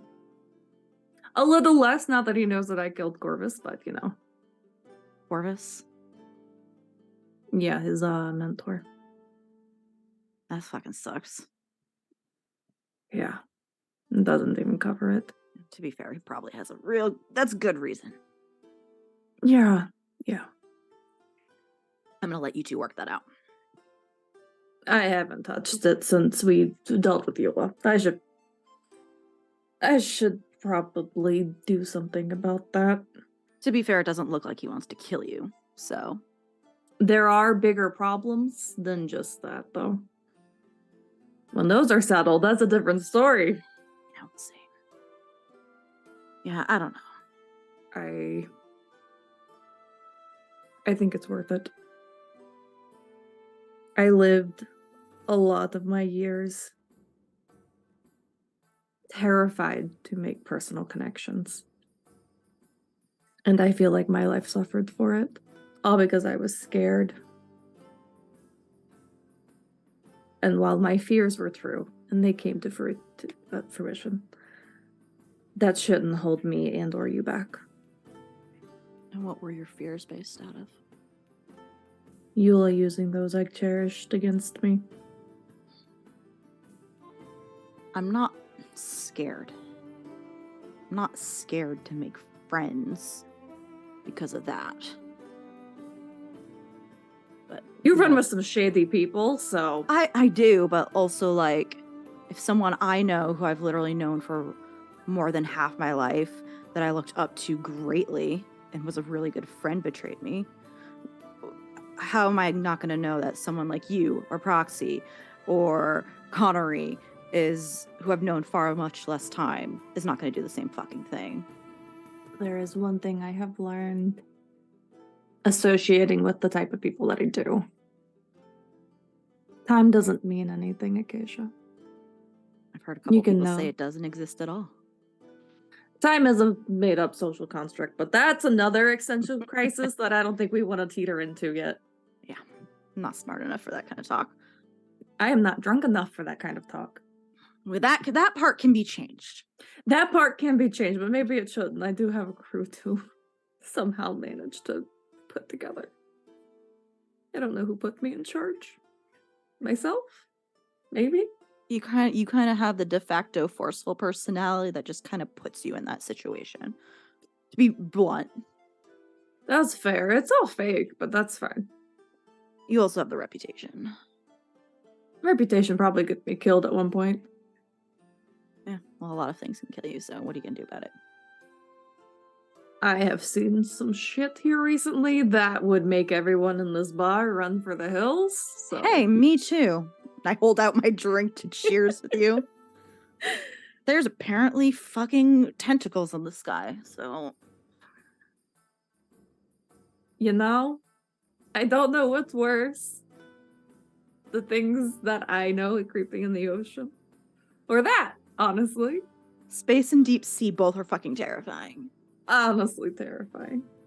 And yet we sail the sea. Oh, God, at least we can't sail the fucking space. Yet. Please Yeah. don't. No, please don't. I don't want to think about it. Yeah, me neither, but it's better than thinking about what's here. Anyway, another round of drinks? Absolutely. Fucking go. If we could just keep them coming Please. until we can no longer walk, that would be wonderful. Can I sleep on the floor down here? We will manage to get you up to a room. We still have some crew left. I'll try and get to a room. Thank you, Scarlet. I'll think about it. Thank you. We're not, running out the first sign of, oh no, shit's going down. Yeah, I've got better things to do than run from things I know I can eventually handle. We killed a... I lower my voice at this part. We killed a god. We can't handle some fucking Imperials. She wasn't a god. She was Close someone fucking enough. She was someone that put herself on a pedestal, and we drove her down. Godlike powers. How about that? We had help, don't worry. And then we drink.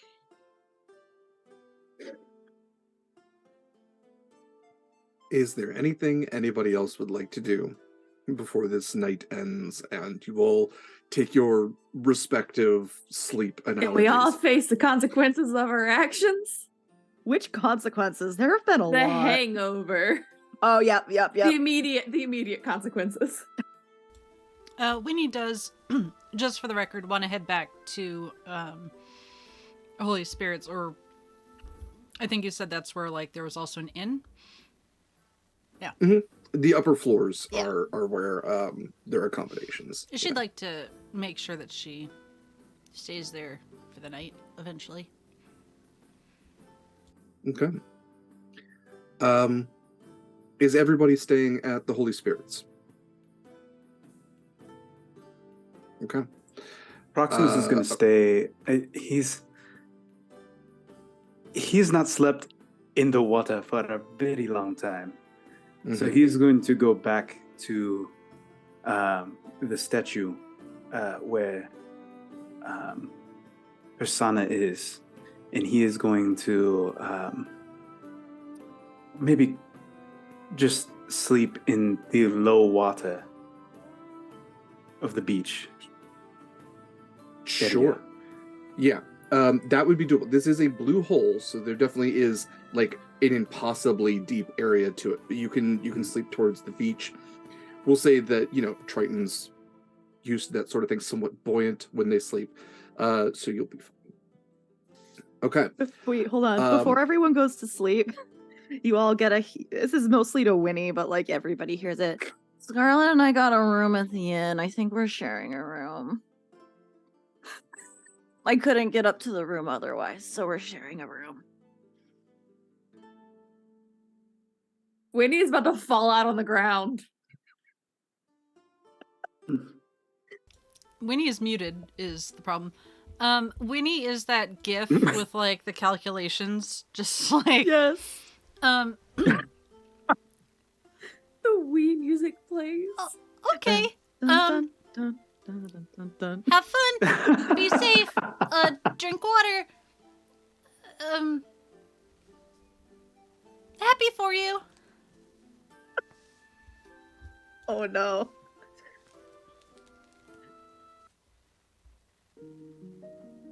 Okay. As you all do your respective sleeping, we can say, so Winnie got a room. Is Winnie actually sleeping? No, or is God, Winnie no. just Winnie trance? doesn't sleep anymore. Not since the incident. She's gonna just trance in the corner. Well, on the bed. Which incident is Winnie referring to? Wait, what? What incident is Winnie referring to that she doesn't sleep anymore? The Eula thing, the turning into the using the Elder Shard and then losing the Elder Shard power. Oh, okay, and, okay. Yeah. Sure, Yeah. sure. I was making sure there wasn't I couldn't remember a specific time where Winnie sleeping caused a, Oh. okay, we're good. Ever since that one time she just rolled out of the hammock. Yeah, no, she used to sleep all the time, but now ever since the end of season 1, she just trances. It's fine. Okay. But Proximus is sleeping beneath the water. Scarlet is sleeping or no? She's passed the fuck out. Okay. It's not necessarily. It's not sleeping by choice. I do have a question though. I did say we're sleeping in the same room, but did you just drop me off and get your own room, or did you actually stay? Oh no, we're definitely sharing a room. Good.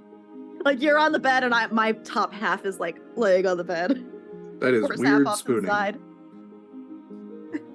We are not cuddling.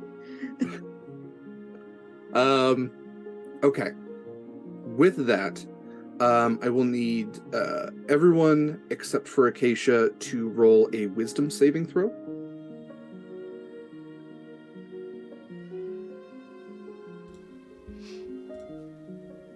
Ooh, that's a nat 20 plus 6. 26 in total. It's a 9 for me. 12 for me. Show off. Okay. It was a 2 plus Oh, 10. So Winnie being the only one that isn't sleeping, this was really mostly for you. And Winnie, as you are lying down in your room, however you have it, as Acacia begins to sleep and Acacia's mind hits the dream realm, the telepathic link, tethers from one ship to another, drags all of you behind. What are you doing?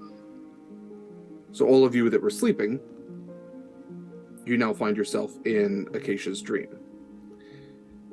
For Winnie, you have, trance-like, lost control and now find yourself in Acacia's dream. And Acacia, you find yourself with your party members standing on the deck of the Redemption. It is completely empty. And the one thing you didn't want to think about was sailing through the stars. And the one thing your mind has given you is the one thing you told it not to think about, as dreams are wont to do. And you all can see the ship's full of this nothingness. There's no air. You don't find yourself struggling to breathe, but you all are sailing through this endless void with tiny dots of light pricking through like holes in a blanket.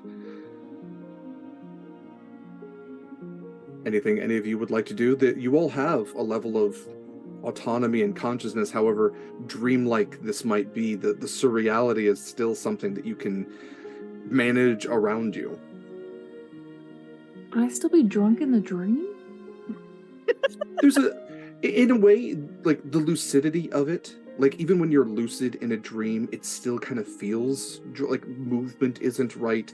When you look at a clock, you can't tell what time it is. So the concept of being drunk or sober in a dream is almost one-to-one comparison. Scarlett's gonna be flipping the fuck out. Just very wide-eyed. Something that the crew doesn't often see is the look of fear.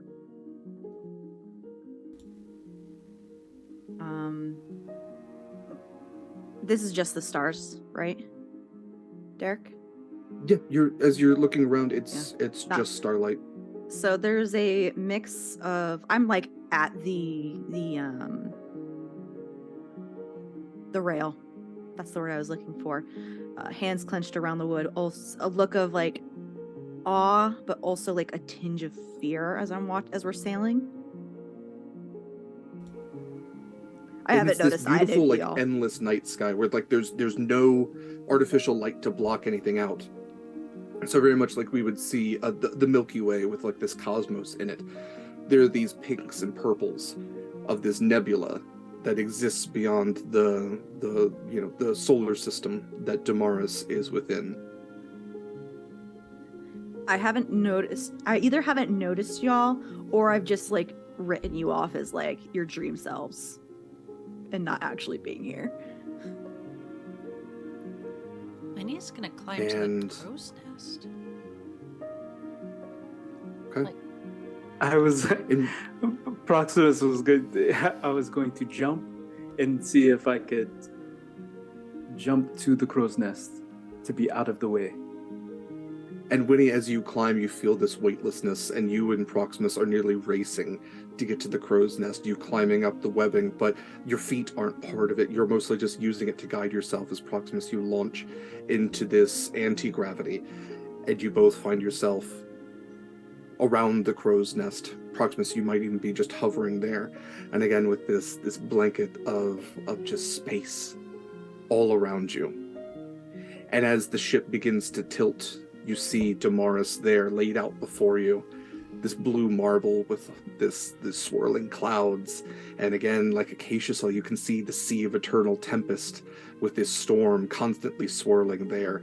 And this continent, small though they may be, identifiable, Validus and Terracon. And if you look even closely, you might even see your homes. You know, the stretch of the mid-seas, the small pearl of Fall Emerald. And Acacia, you would see first, especially with your perception, but also because this is your dream, several of the stars begin to light up, just a little bit brighter than the others. And even as you are connecting them, you connect it to a constellation. And as the stars connect, the light joins until it flashes. And then standing next to you, hands on the rail, is in a humanoid shape, larger than you are, almost 5 feet taller, roughly. And they have hands on either of the rails, 6 fingers on each hand. And they reach over to you, and they put a hand on your shoulder. And this being is made of light, made of starlight. Like if the night sky had been wrapped, like wrapping paper around the shape of a person. So there are stars built into their form, void that is part of their body. And the head, featureless, just nods at you. I'll look up at it and kind of like, is the hand like a comforting, guiding, like what kind of like, hey, I'm gonna beat you up type of like grip on the shoulder? What kind of You're not getting any vibe? form of animosity from this being. You sense it's maybe meant to be comforting or guiding, maybe even protective in a way. I think I'll like take one of my hands and like just like put it on their hand on top of my shoulder, and I'll just kind of like look up at it, ? Not able to get any words out, but more like confused, wants to ask like 5 million questions at once that are not coming out in any coherent sense. So just kind of instead frozen. And it's at that moment that the head of this thing shoots out. Doesn't shoot out, sorry, turns out towards the darkness, but just the shot of their head turning, like they've noticed something out in the dark. And Acacia, you notice the same familiar thing you had seen when you looked through the mirror. And the rest of you can see it now too. And it's this undulating shape in the blackness, blotting out stars, hard to tell between it and the void that it seems to be made of. But as it blocks out light, you can see this near endless thing with tentacles and claws and teeth. And it stretches out towards you, and as it does, the entity standing next to Acacia holds out the 6-fingered hand that is not on Acacia's shoulder, and a flash of light pushes this thing away and sends it undulating back into the eternal darkness. Defeated, but not dead. And Acacia, as the being looks back to you, turns its head to you, it points to you, points outwards, and then touches you on the forehead. And at that moment, go ahead. While it's like doing this, I do want to ask it a question. Mhm. And like I kind of like look at the rest of like the 1 to Winnie to Scarlet to Proximus and looking back up at the entity, the Elder. Is this a dream? The entity kind of looks to you and just shrugs. So non-committal.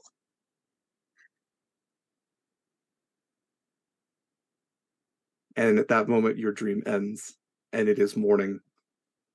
And all of you snap out of this.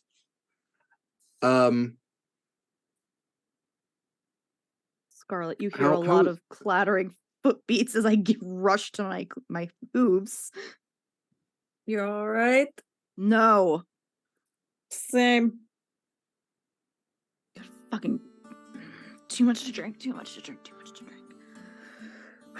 Yeah, let's go ahead and get Constitution saving throws from everybody who was drinking. All of the above? Let's see how those Scale of the Dragons are feeling. 13. 5. Oof. 26. Scarlet is not who she used to be. Also 13. Ooh. Proximus sleeping in the water like a new man. Just you walk out refreshed like a cologne commercial. Just like water dripping. It's a beautiful day in paradise and you just feel amazing. Scarlet, you wake up smelling a little bit like horse. Not in a bad way, but just like there's a smell. And you like slept. You accommodated for Acacia on the bed, which, as somebody who sleeps with a dog, I know you know this. You slept just wrong, so like your mouth is dry, like you probably sweat a little bit. It like your back hurts, your arm hurts because you were sleeping on your arm. You had that uncomfortable, like so comfortable when you're drunk, but then holy shit, what did you do to your lower back in the morning? Kind of sleep, yeah. Acacia, kind of the same thing. Definitely not the type of sleep that is meant for a centaur. And Winnie, a little rough because you had no intention to sleep and kind of ended up doing it anyway. So that wasn't how you were meant to actually like go prone at that moment. Still not as rough as Scarlet. Proximus also was sleeping in the water, so all the hydration just kind of soaked. Oh yeah, Osmosis. he is osmosis. Yeah. All that saline solution. Yeah, Proximus has been like has basically had an IV of Pedialyte. He's doing phenomenal right now. Perfect. Love it. Good job, Proxy. Scarlet, do me one extra thing. Go ahead and roll me an intelligence saving throw, please.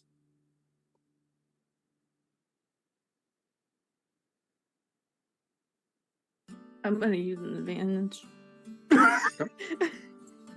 That's not any better. It's a 9.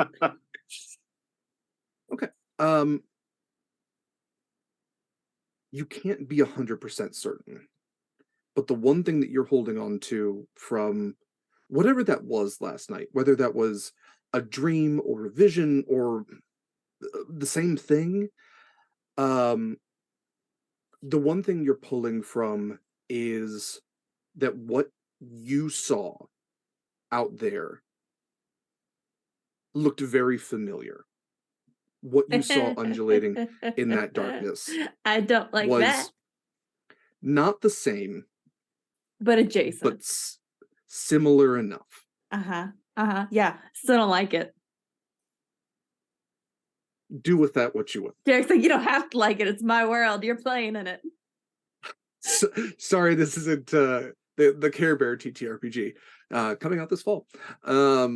No, I'm not writing a character sheet. Okay. Yes. So, what does everybody's morning look like? What are you doing with your day?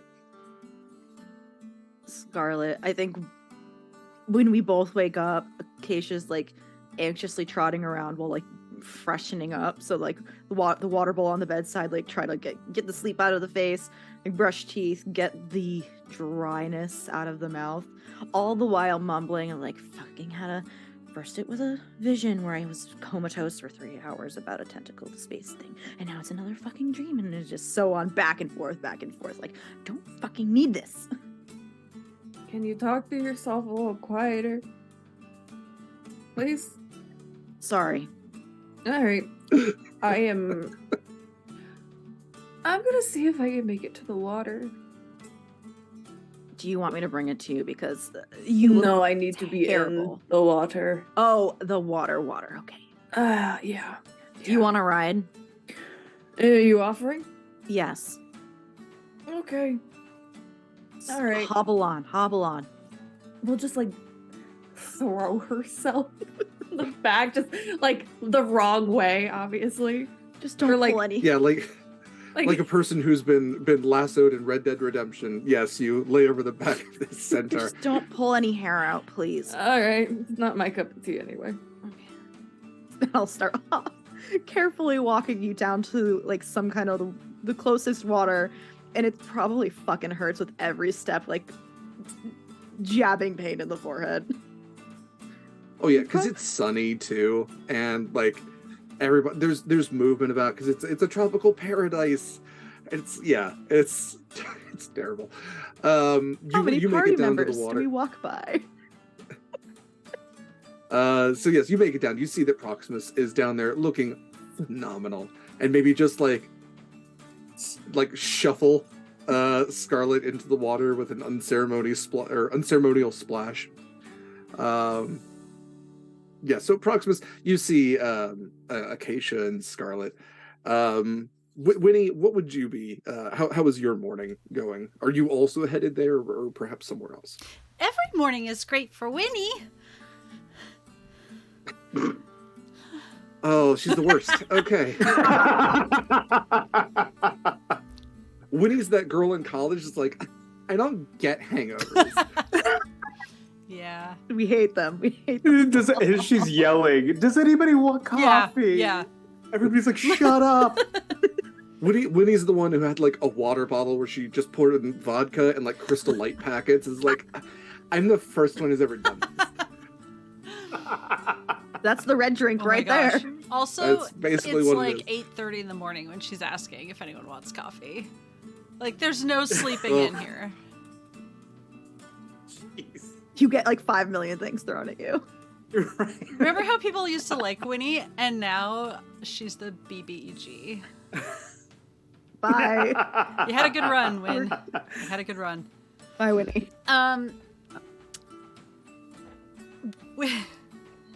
To be fair, Winnie's like mantra is fake it till you make it. So, is she really doing okay, or is this just habit? It could just be habit. We don't know. But she's gonna get she's gonna ask Breeze if Breeze is there, if she could have like a thermos of coffee. And if any of her friends are downstairs, she will greet them at 8:30 in the morning. Huh? None of your friends are downstairs at 8:30. Wow. Okay, well maybe they're already out and about. I'm not gonna bother them upstairs. I'll just take my coffee and go. So several hours later, when the rest of you make it down to the water and Winnie's like run a small marathon around this island, Winnie, you can see everybody has congregated near the shores of this lagoon. Yeah, what's going on at the shore?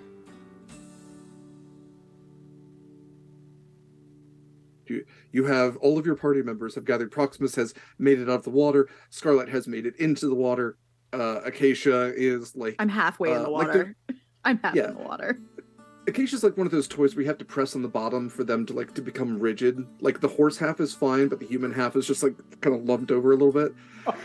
I had that Gumby toy. Inflatable tube man. And then I go right in the water because this is gonna wake me up. I'm sure it's a nice, beautiful chill. It is. Yeah, it is a cold morning for the water. So yes, Winnie, you see all of that. So as you all congregate, what would you like to do? Okay. Hi, Hi. Winnie. So you found the hole.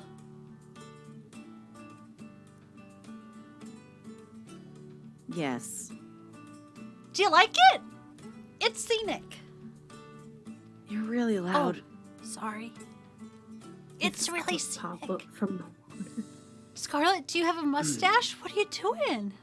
What are you doing there? All you see is like breaks water. It's just eyes, and it's Scarlet is glaring at you, Winnie, Oh, because she can hear you through the water. oh, that and wasn't it a is too loud. critique.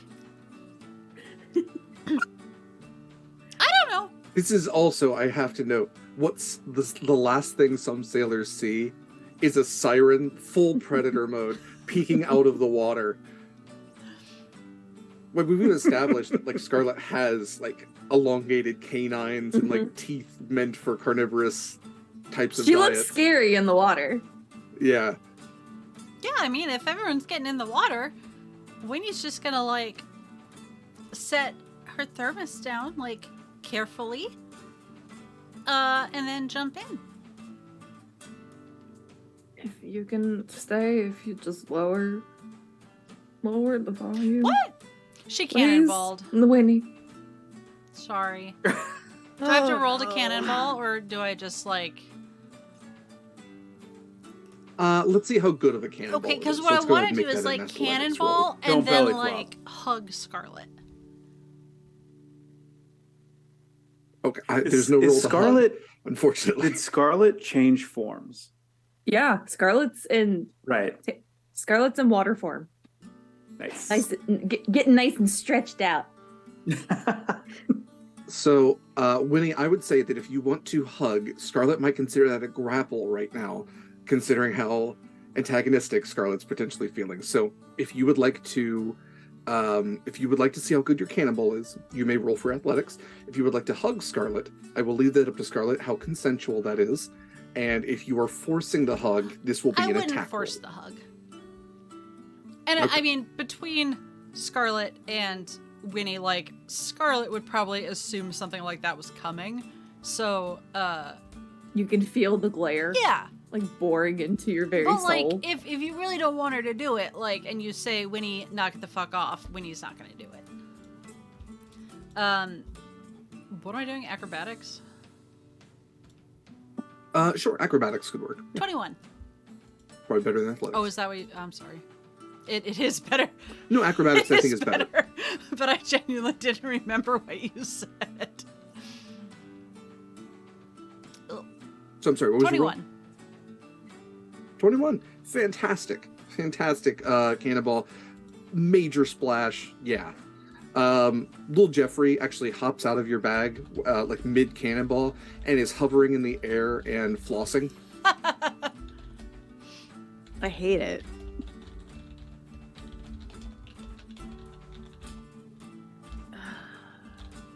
How was everyone's evening? Because I slept like crap. And I hope y'all's are better than mine. I had the worst dream. Same. I had a really weird dream also. What did did it involve sky tentacles? Yeah, actually, You all had this guy. Why did you say tentacle that? Did we all You have will a all- tentacle dream? You were all there in my dream. Like on the ship, In the sky. Yes. an elder showed up. We flied through space. Oh, that's Well, what I that don't was. like this. Neither do I. This is what I wanted to talk to you about, Winnie. I used the mirror of the past on the Elder Shard, Oh, and I Oh, saw that oh. fucking thing. oh, Yeah, oh, yeah, oh, Yeah. yeah. No, that's yeah. yeah. Okay. I'm not thinking that that was a dream. I think it was more of a Well, when I vision. freaking asked, it shrugged. So I don't know. Um. I don't like it No, because that's I don't like it. No. Are there... This might have been asked in season 1, and I'm going to be honest, I don't remember. That's okay. Are there any religions specifically that focus on, like, the elders? Not really religions. The elders are more a note of historical research than necessarily like religious focus. It's more accepted that like the elders are gone. To pray to them is kind of nonsensical because we have the gods now, and the elders, even in some mythologies, put the gods here. So to pray to the elders would be blasphemous because it goes against their will. That's never really stopped people before, but okay. There absolutely might be, Yeah. cults, But there's enclaves. like no inclusion in this island of like an elder division. Nothing that you've seen, no. And in a way, you could even kind of work out that researching an elder is very similar to even praying to them, that trying to discover more about them. It's not like we've ever even found like temples to the elders. Like all we really have are these stories that were passed down, and sometimes like relics and artifacts, like the astrolabe. Yeah. Okay. And we're like in our own little group, right? Like there's not like a halfling family like paddling around right next to us. Yeah, the Fuzzyfoots they're having their family vacation on the other side. Yeah. Love that for them. The Griswolds, yeah. Love that. Love that for them. Okay. But like on the other side of the donut. There's... Yes. Okay. Right. Yeah, their kids are like splashing and be like, he stepped on my sandcastle, and they're like, kids, come on. Mommy and Daddy had one of those Jimmy Buffett kind of nights, so if we could tone it down.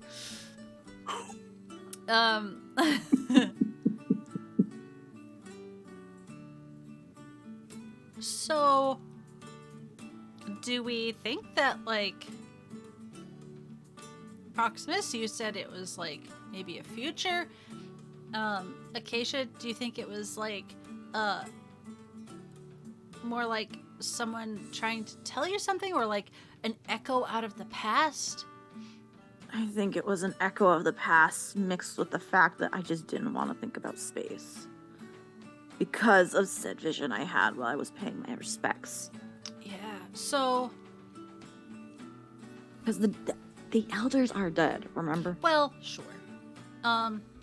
In theory. Yeah. In theory.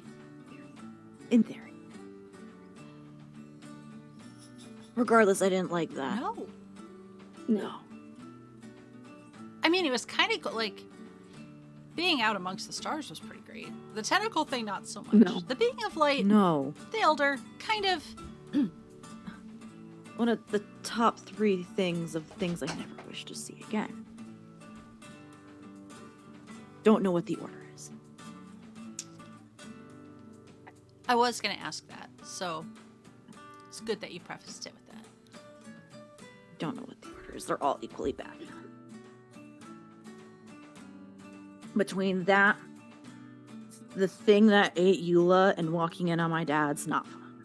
I don't know which. That's a pretty good list. No, That is that's reasonable. That's well thought out. I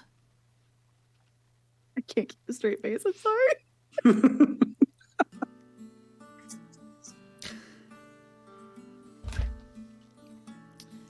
Acacia, are you still drunk? Probably. Yeah. Okay, that sounds right. Just a little bit. Why? Because you drank too much alcohol. That's why you'd... No, but why are you asking Proximus? I think this is the most that you have been open with any of one of us since we started our travels together. Don't think too hard about it. It seems like we have a lot of things to think too hard about, really. To add to that, you are 14 days away from the full moon. Cool. Proximus just sinks out of the water. Scarlet follows. Well, there they go. She's already hunting.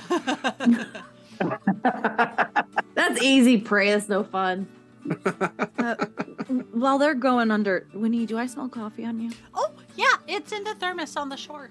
Do you want some? Thank you.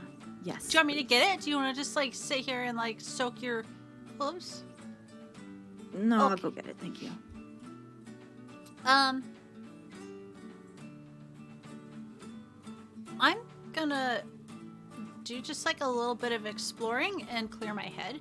Are you gonna be okay? I will be okay. I'm just gonna sit here and wake up. Okay. I bequeath unto you the thermos of coffee. Not that I'm I gonna appreciate go it. die, but I don't know what's in this hole. And she's gonna Thank you. like backflip into the water and just swim down. Down.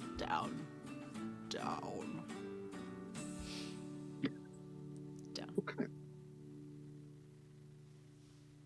So you are swimming deeper into the blue hole. So absolutely, the further down you go, the coral stops. The darker things begin to appear. Even with your dark vision, deeper you go, the more the light kind of disappears, and you can see that there's a very complex cavern system, which has kind of been formed into the foundations of the island. Yeah.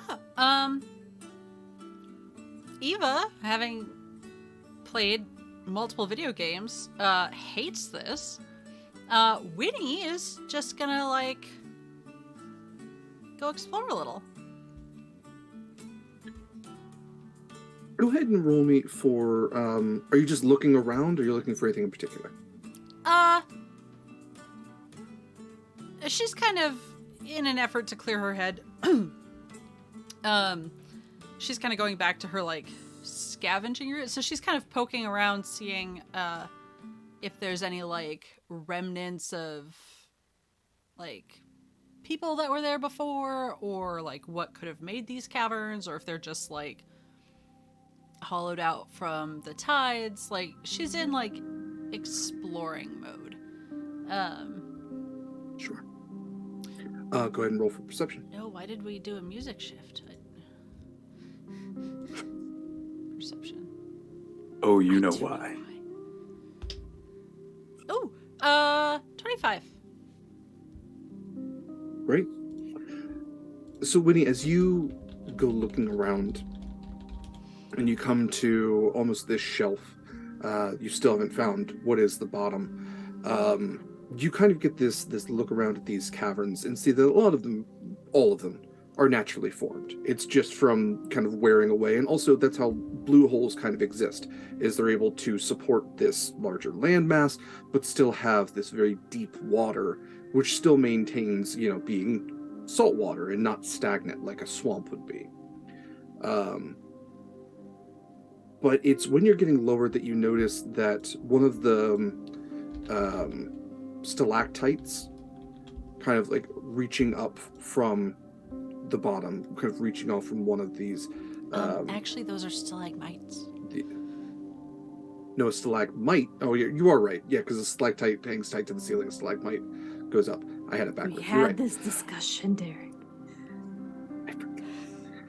So one of the stalagmites, you notice, kind of reaching off this shelf, has been carved, and would look relatively familiar to Winnie. And as you get closer, there is the very familiar face of Eula Saltsmile. Oh, I thought it was a good surprise. No, I don't like that. And despite being this deep, does not seem to be weathered. Does it look And fresh it's carved? hard to kind of tell. Yeah, I would say that's maybe difficult. You're not sure whether it's not weathered because it's fresh or because it's a statue of a deity, and those tend, especially in a world where the gods are real, to, not really wear away as much. I will say that one of the hands seems to have broken off, so perhaps in that sense, not necessarily fresh. But it's, aside from that, just like you remember her. The robes, the gaudy jewelry. But it's as you look deeper onto this stalagmite, you can see tentacles have been carved in, reaching down further than you can see into the darkness. Reaching out from like where the gown ends beneath her into the darkness. Why is she so cool?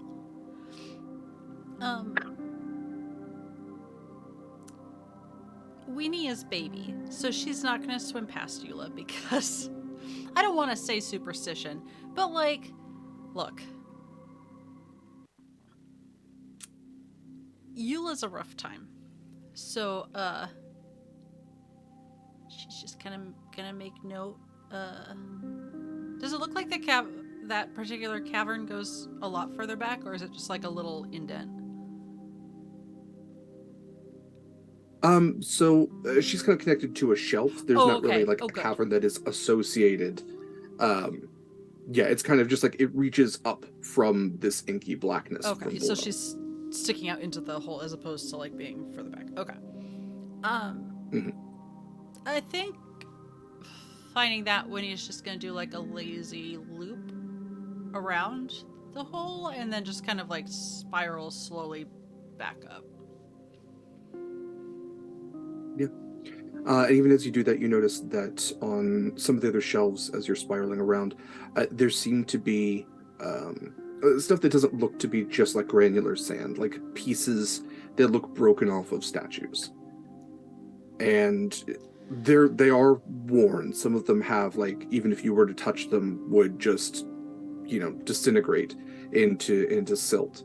But you can see that there are, pieces of faces, hands, weapons you can maybe reason out. Nothing that is very large, but you almost reason that if a god loses divinity, or if people choose to overthrow the belief of a god, if a god is considered malicious enough, this is where they end up. Thrown into the deep. Okay, I like it. And if I happen to pass Scarlet or Proximus on the way up, I don't know what you two are doing. Or if you stuck together. I'm just hanging out in the water.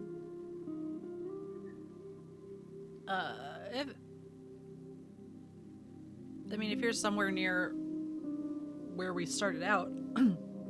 Yeah, I would not be far. I'll just kind of pop up next to you. And, hey, I don't know how you feel about petty vandalism, but there's a statue of Eula down there.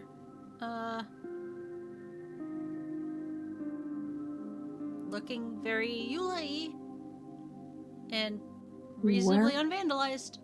Just down and then like over and then out a little, and she'll describe where in the hole, like about how far down and whatnot, because I feel like she would have a good grasp of depth and all that.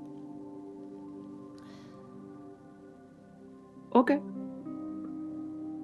I'm gonna go find the statue. Yeah. I'd pull the glaive, and instead of swimming down, I think I would just sink until my feet hit the floor of the deepest area. Yeah. We will say, for the sake of not falling forever, that you do land on one of the outcropping shelves. that have formed down here.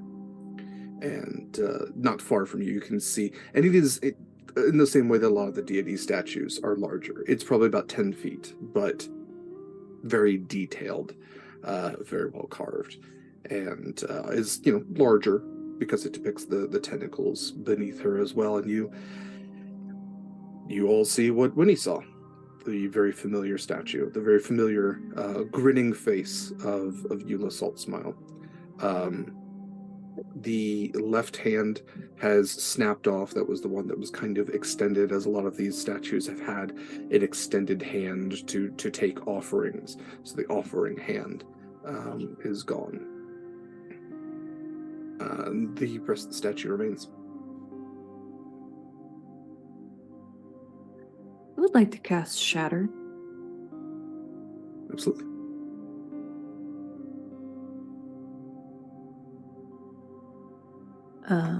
That is a 24. And damage? 24 to hit. To hit. Absolutely hits. Yeah. And damage. I don't have 68. It's 34. And that should be, is that doubled already? No. Okay, so it would be 68 then, because this is a construct, which Shatter does double damage to. Proximus, you watch as Scarlet swims down this blue and red swirling around her, and she extends out this eldritch magic, and like a sonic detonation beneath the water, this circular wave extends outwards with this, and you watch as the statue with the very like concentrated at the center just disintegrates. Pieces of Eula, larger pieces, somewhat exist and go falling to the bottom. The base is still there, like part of the tentacles are still there, but the image of Eula has been broken down into salt and sand. The world doesn't need a reminder that she existed.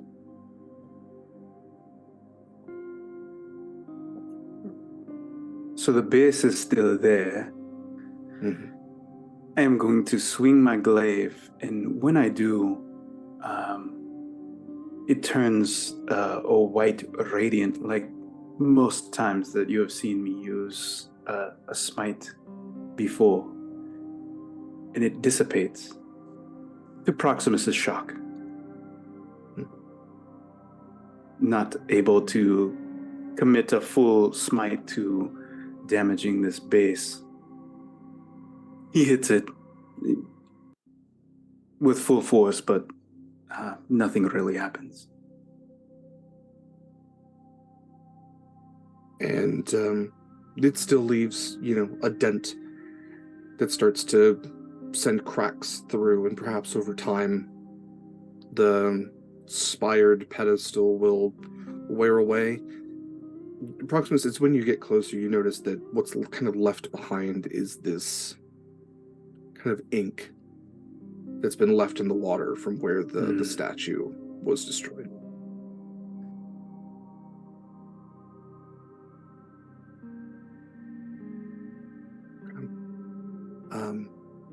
Is there anything either of you would like to do before heading back to the surface?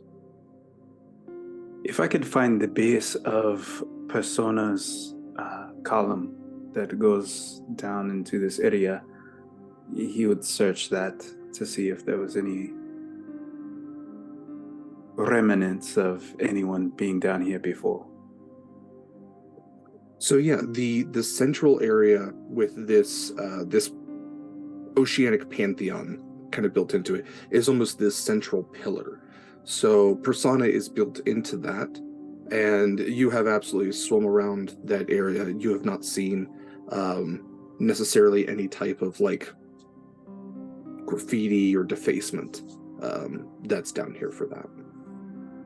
I carve the name of Corvus and myself into the base of the persona as far down as we are right now. And when you do, they actually light up just a little bit before that light fades.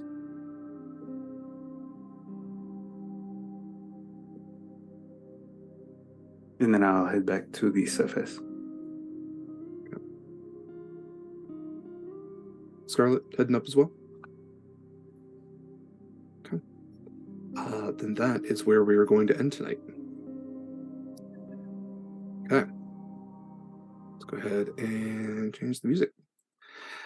Let's see. Let's put on something just light. There we go. Little chippery. More chipper, more happy, more cheery. All that stuff. Thank you all for joining us for Horizons Call. It was wonderful having you here. We appreciate you being active in chat and hanging out with us and enjoying the story that we tell. As always, my name is Derek Sword. I am going to save my stuff for last, but first I'm going to have these wonderful people say a little bit about themselves, where you can find more of them. Just the channel kind of stuff at the top. Do remember that if you want to support these players, the best place to do that is Pally. You can check that out in chat. Evenly distributes anything you donate, and it's much more efficient, especially for supporting these players, than all the Twitch stuff like bits and subs and all that. So definitely check out Pally before you donate through Twitch. If you do donate through Twitch, it's great. We appreciate it. Supports the channel directly. But like I said, I love these people. I love the performances they do. Would prefer that. Other stuff throughout this month, plus a week, we are supporting Project Hope with our one-shots. We have an ongoing campaign. You can find that also in chat, and you can donate to that at any time. If you donate, there are incentives and things you can do to the different games that are being played. We have upcoming tomorrow at 10 a.m. is Raccoon Sky Pirates, which is a wonderful varmint buccaneering sky adventure where a bunch of raccoons make an airship out of trash and then try to steal, like, I think pies. It's very, yeah, it's great. So definitely check that out tomorrow at 10 a.m. Next Sunday, also at 10 a.m., I will be running a game of Paranoia, which is a lovely dark humor dystopia where it's a computer autocracy that everybody's a clone, and the computer considers almost everything you do treason, and you have to like help the computer, but also the computer is probably going to blow you up and use one of your clones anyway. It's wonderful. That's also at 10 a.m. And then Mayor is also running a game of Follow Me Down on Wednesday at 4 p.m. Pacific. I should say all the times I said are in Pacific Standard Time. So definitely you can donate to Project Hope at any time. Project Hope is specifically benefiting the crisis ongoing in Ukraine right now, and Ukrainian refugees and people that are in Ukraine and can really use some help right now. So we absolutely appreciate any donations. I believe that is all the main channel stuff. So that said, Mare, if you don't mind starting us out, where can we find more of you? Hello, I am Mare. You can find me on Twitter at Archmage of Dice. Every Saturday night, you can find me here at 6 p.m. Eastern Standard Time, playing Acacia, your now very traumatized Soul Knife Rogue, with a weird connection to the stars. As Derek already mentioned, I will be running the final part of Follow Me Down, run with my scene partner Val at Valiant Dorian, where we will be playing a game based on the story of Eurydice and Orpheus. Part 1 was very emotional. There were some tears, or at least tearing up. I heard at least one person watching cried. And it's going to be really, really great, and I'm ready for my heart to be broken. Also, keep an eye out. Maybe this week I'm going to try really, really hard to finish my cast announcement for my Invisible Sun game tomorrow, so we can get that announcement out this week. So just keep an eye on the Twitter. I think that's it. Great. Thank you, Mare. Michael. Hey, fam. I'm Michael. You can find me at Michael Sandoval on Twitter, Instagram, and Tumblr. I do some art there. I do some things here. And working on some other projects, some new projects for this channel right here. So stay tuned.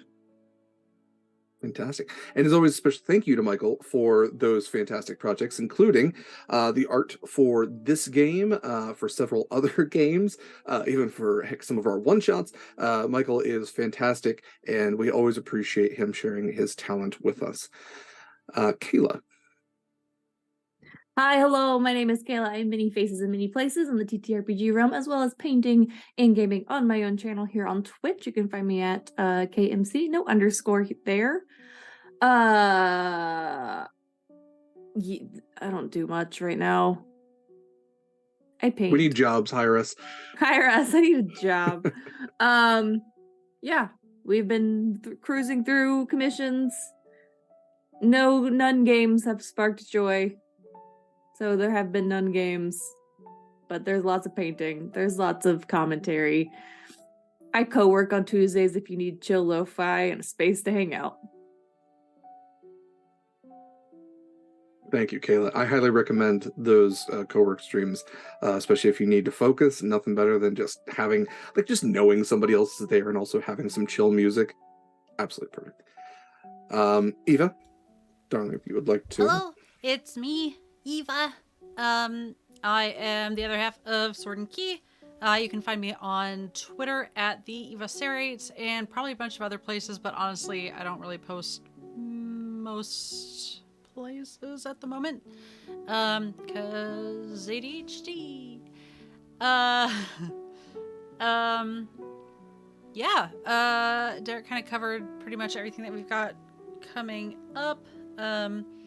We'll be putting out our kind of February, March-ish schedule here eventually. And I'm sure there's something important I'm forgetting, but I don't know what it is.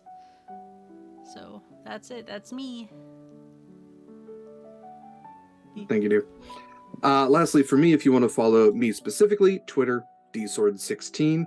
Highly recommend you follow our channel, Twitter, at Sword and Key, with all the words separated by underscores, sword, underscore, and underscore key. Also, our Discord is open. Please join us over on our Discord. We have lots of fun over there. There's lots of great people hanging out, having great chats about ponies and capes, and there's some great food recommendations on there. Good video game chat. We actually have a workout chat, which is great. You can talk about some of our shows. We also have watch parties. Since I have been doing rewatches and recaps of all the Horizons Call shows, we are doing weekly watch parties for those. So you can join us there on Friday as well. This coming Friday is the Proximus prequel, because I need to do a rewatch of that. That'll be 3 p.m. Friday at 3 p.m. Pacific. Other than that, that's pretty much it, everybody. Thanks again for sticking around. Thanks for hanging out. Thanks for being awesome.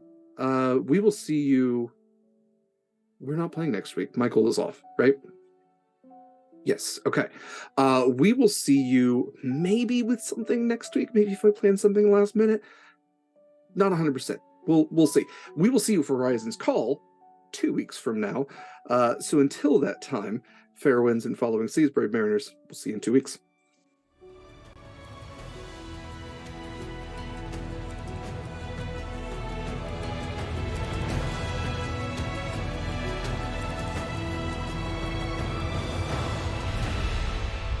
I didn't see that we were rating down.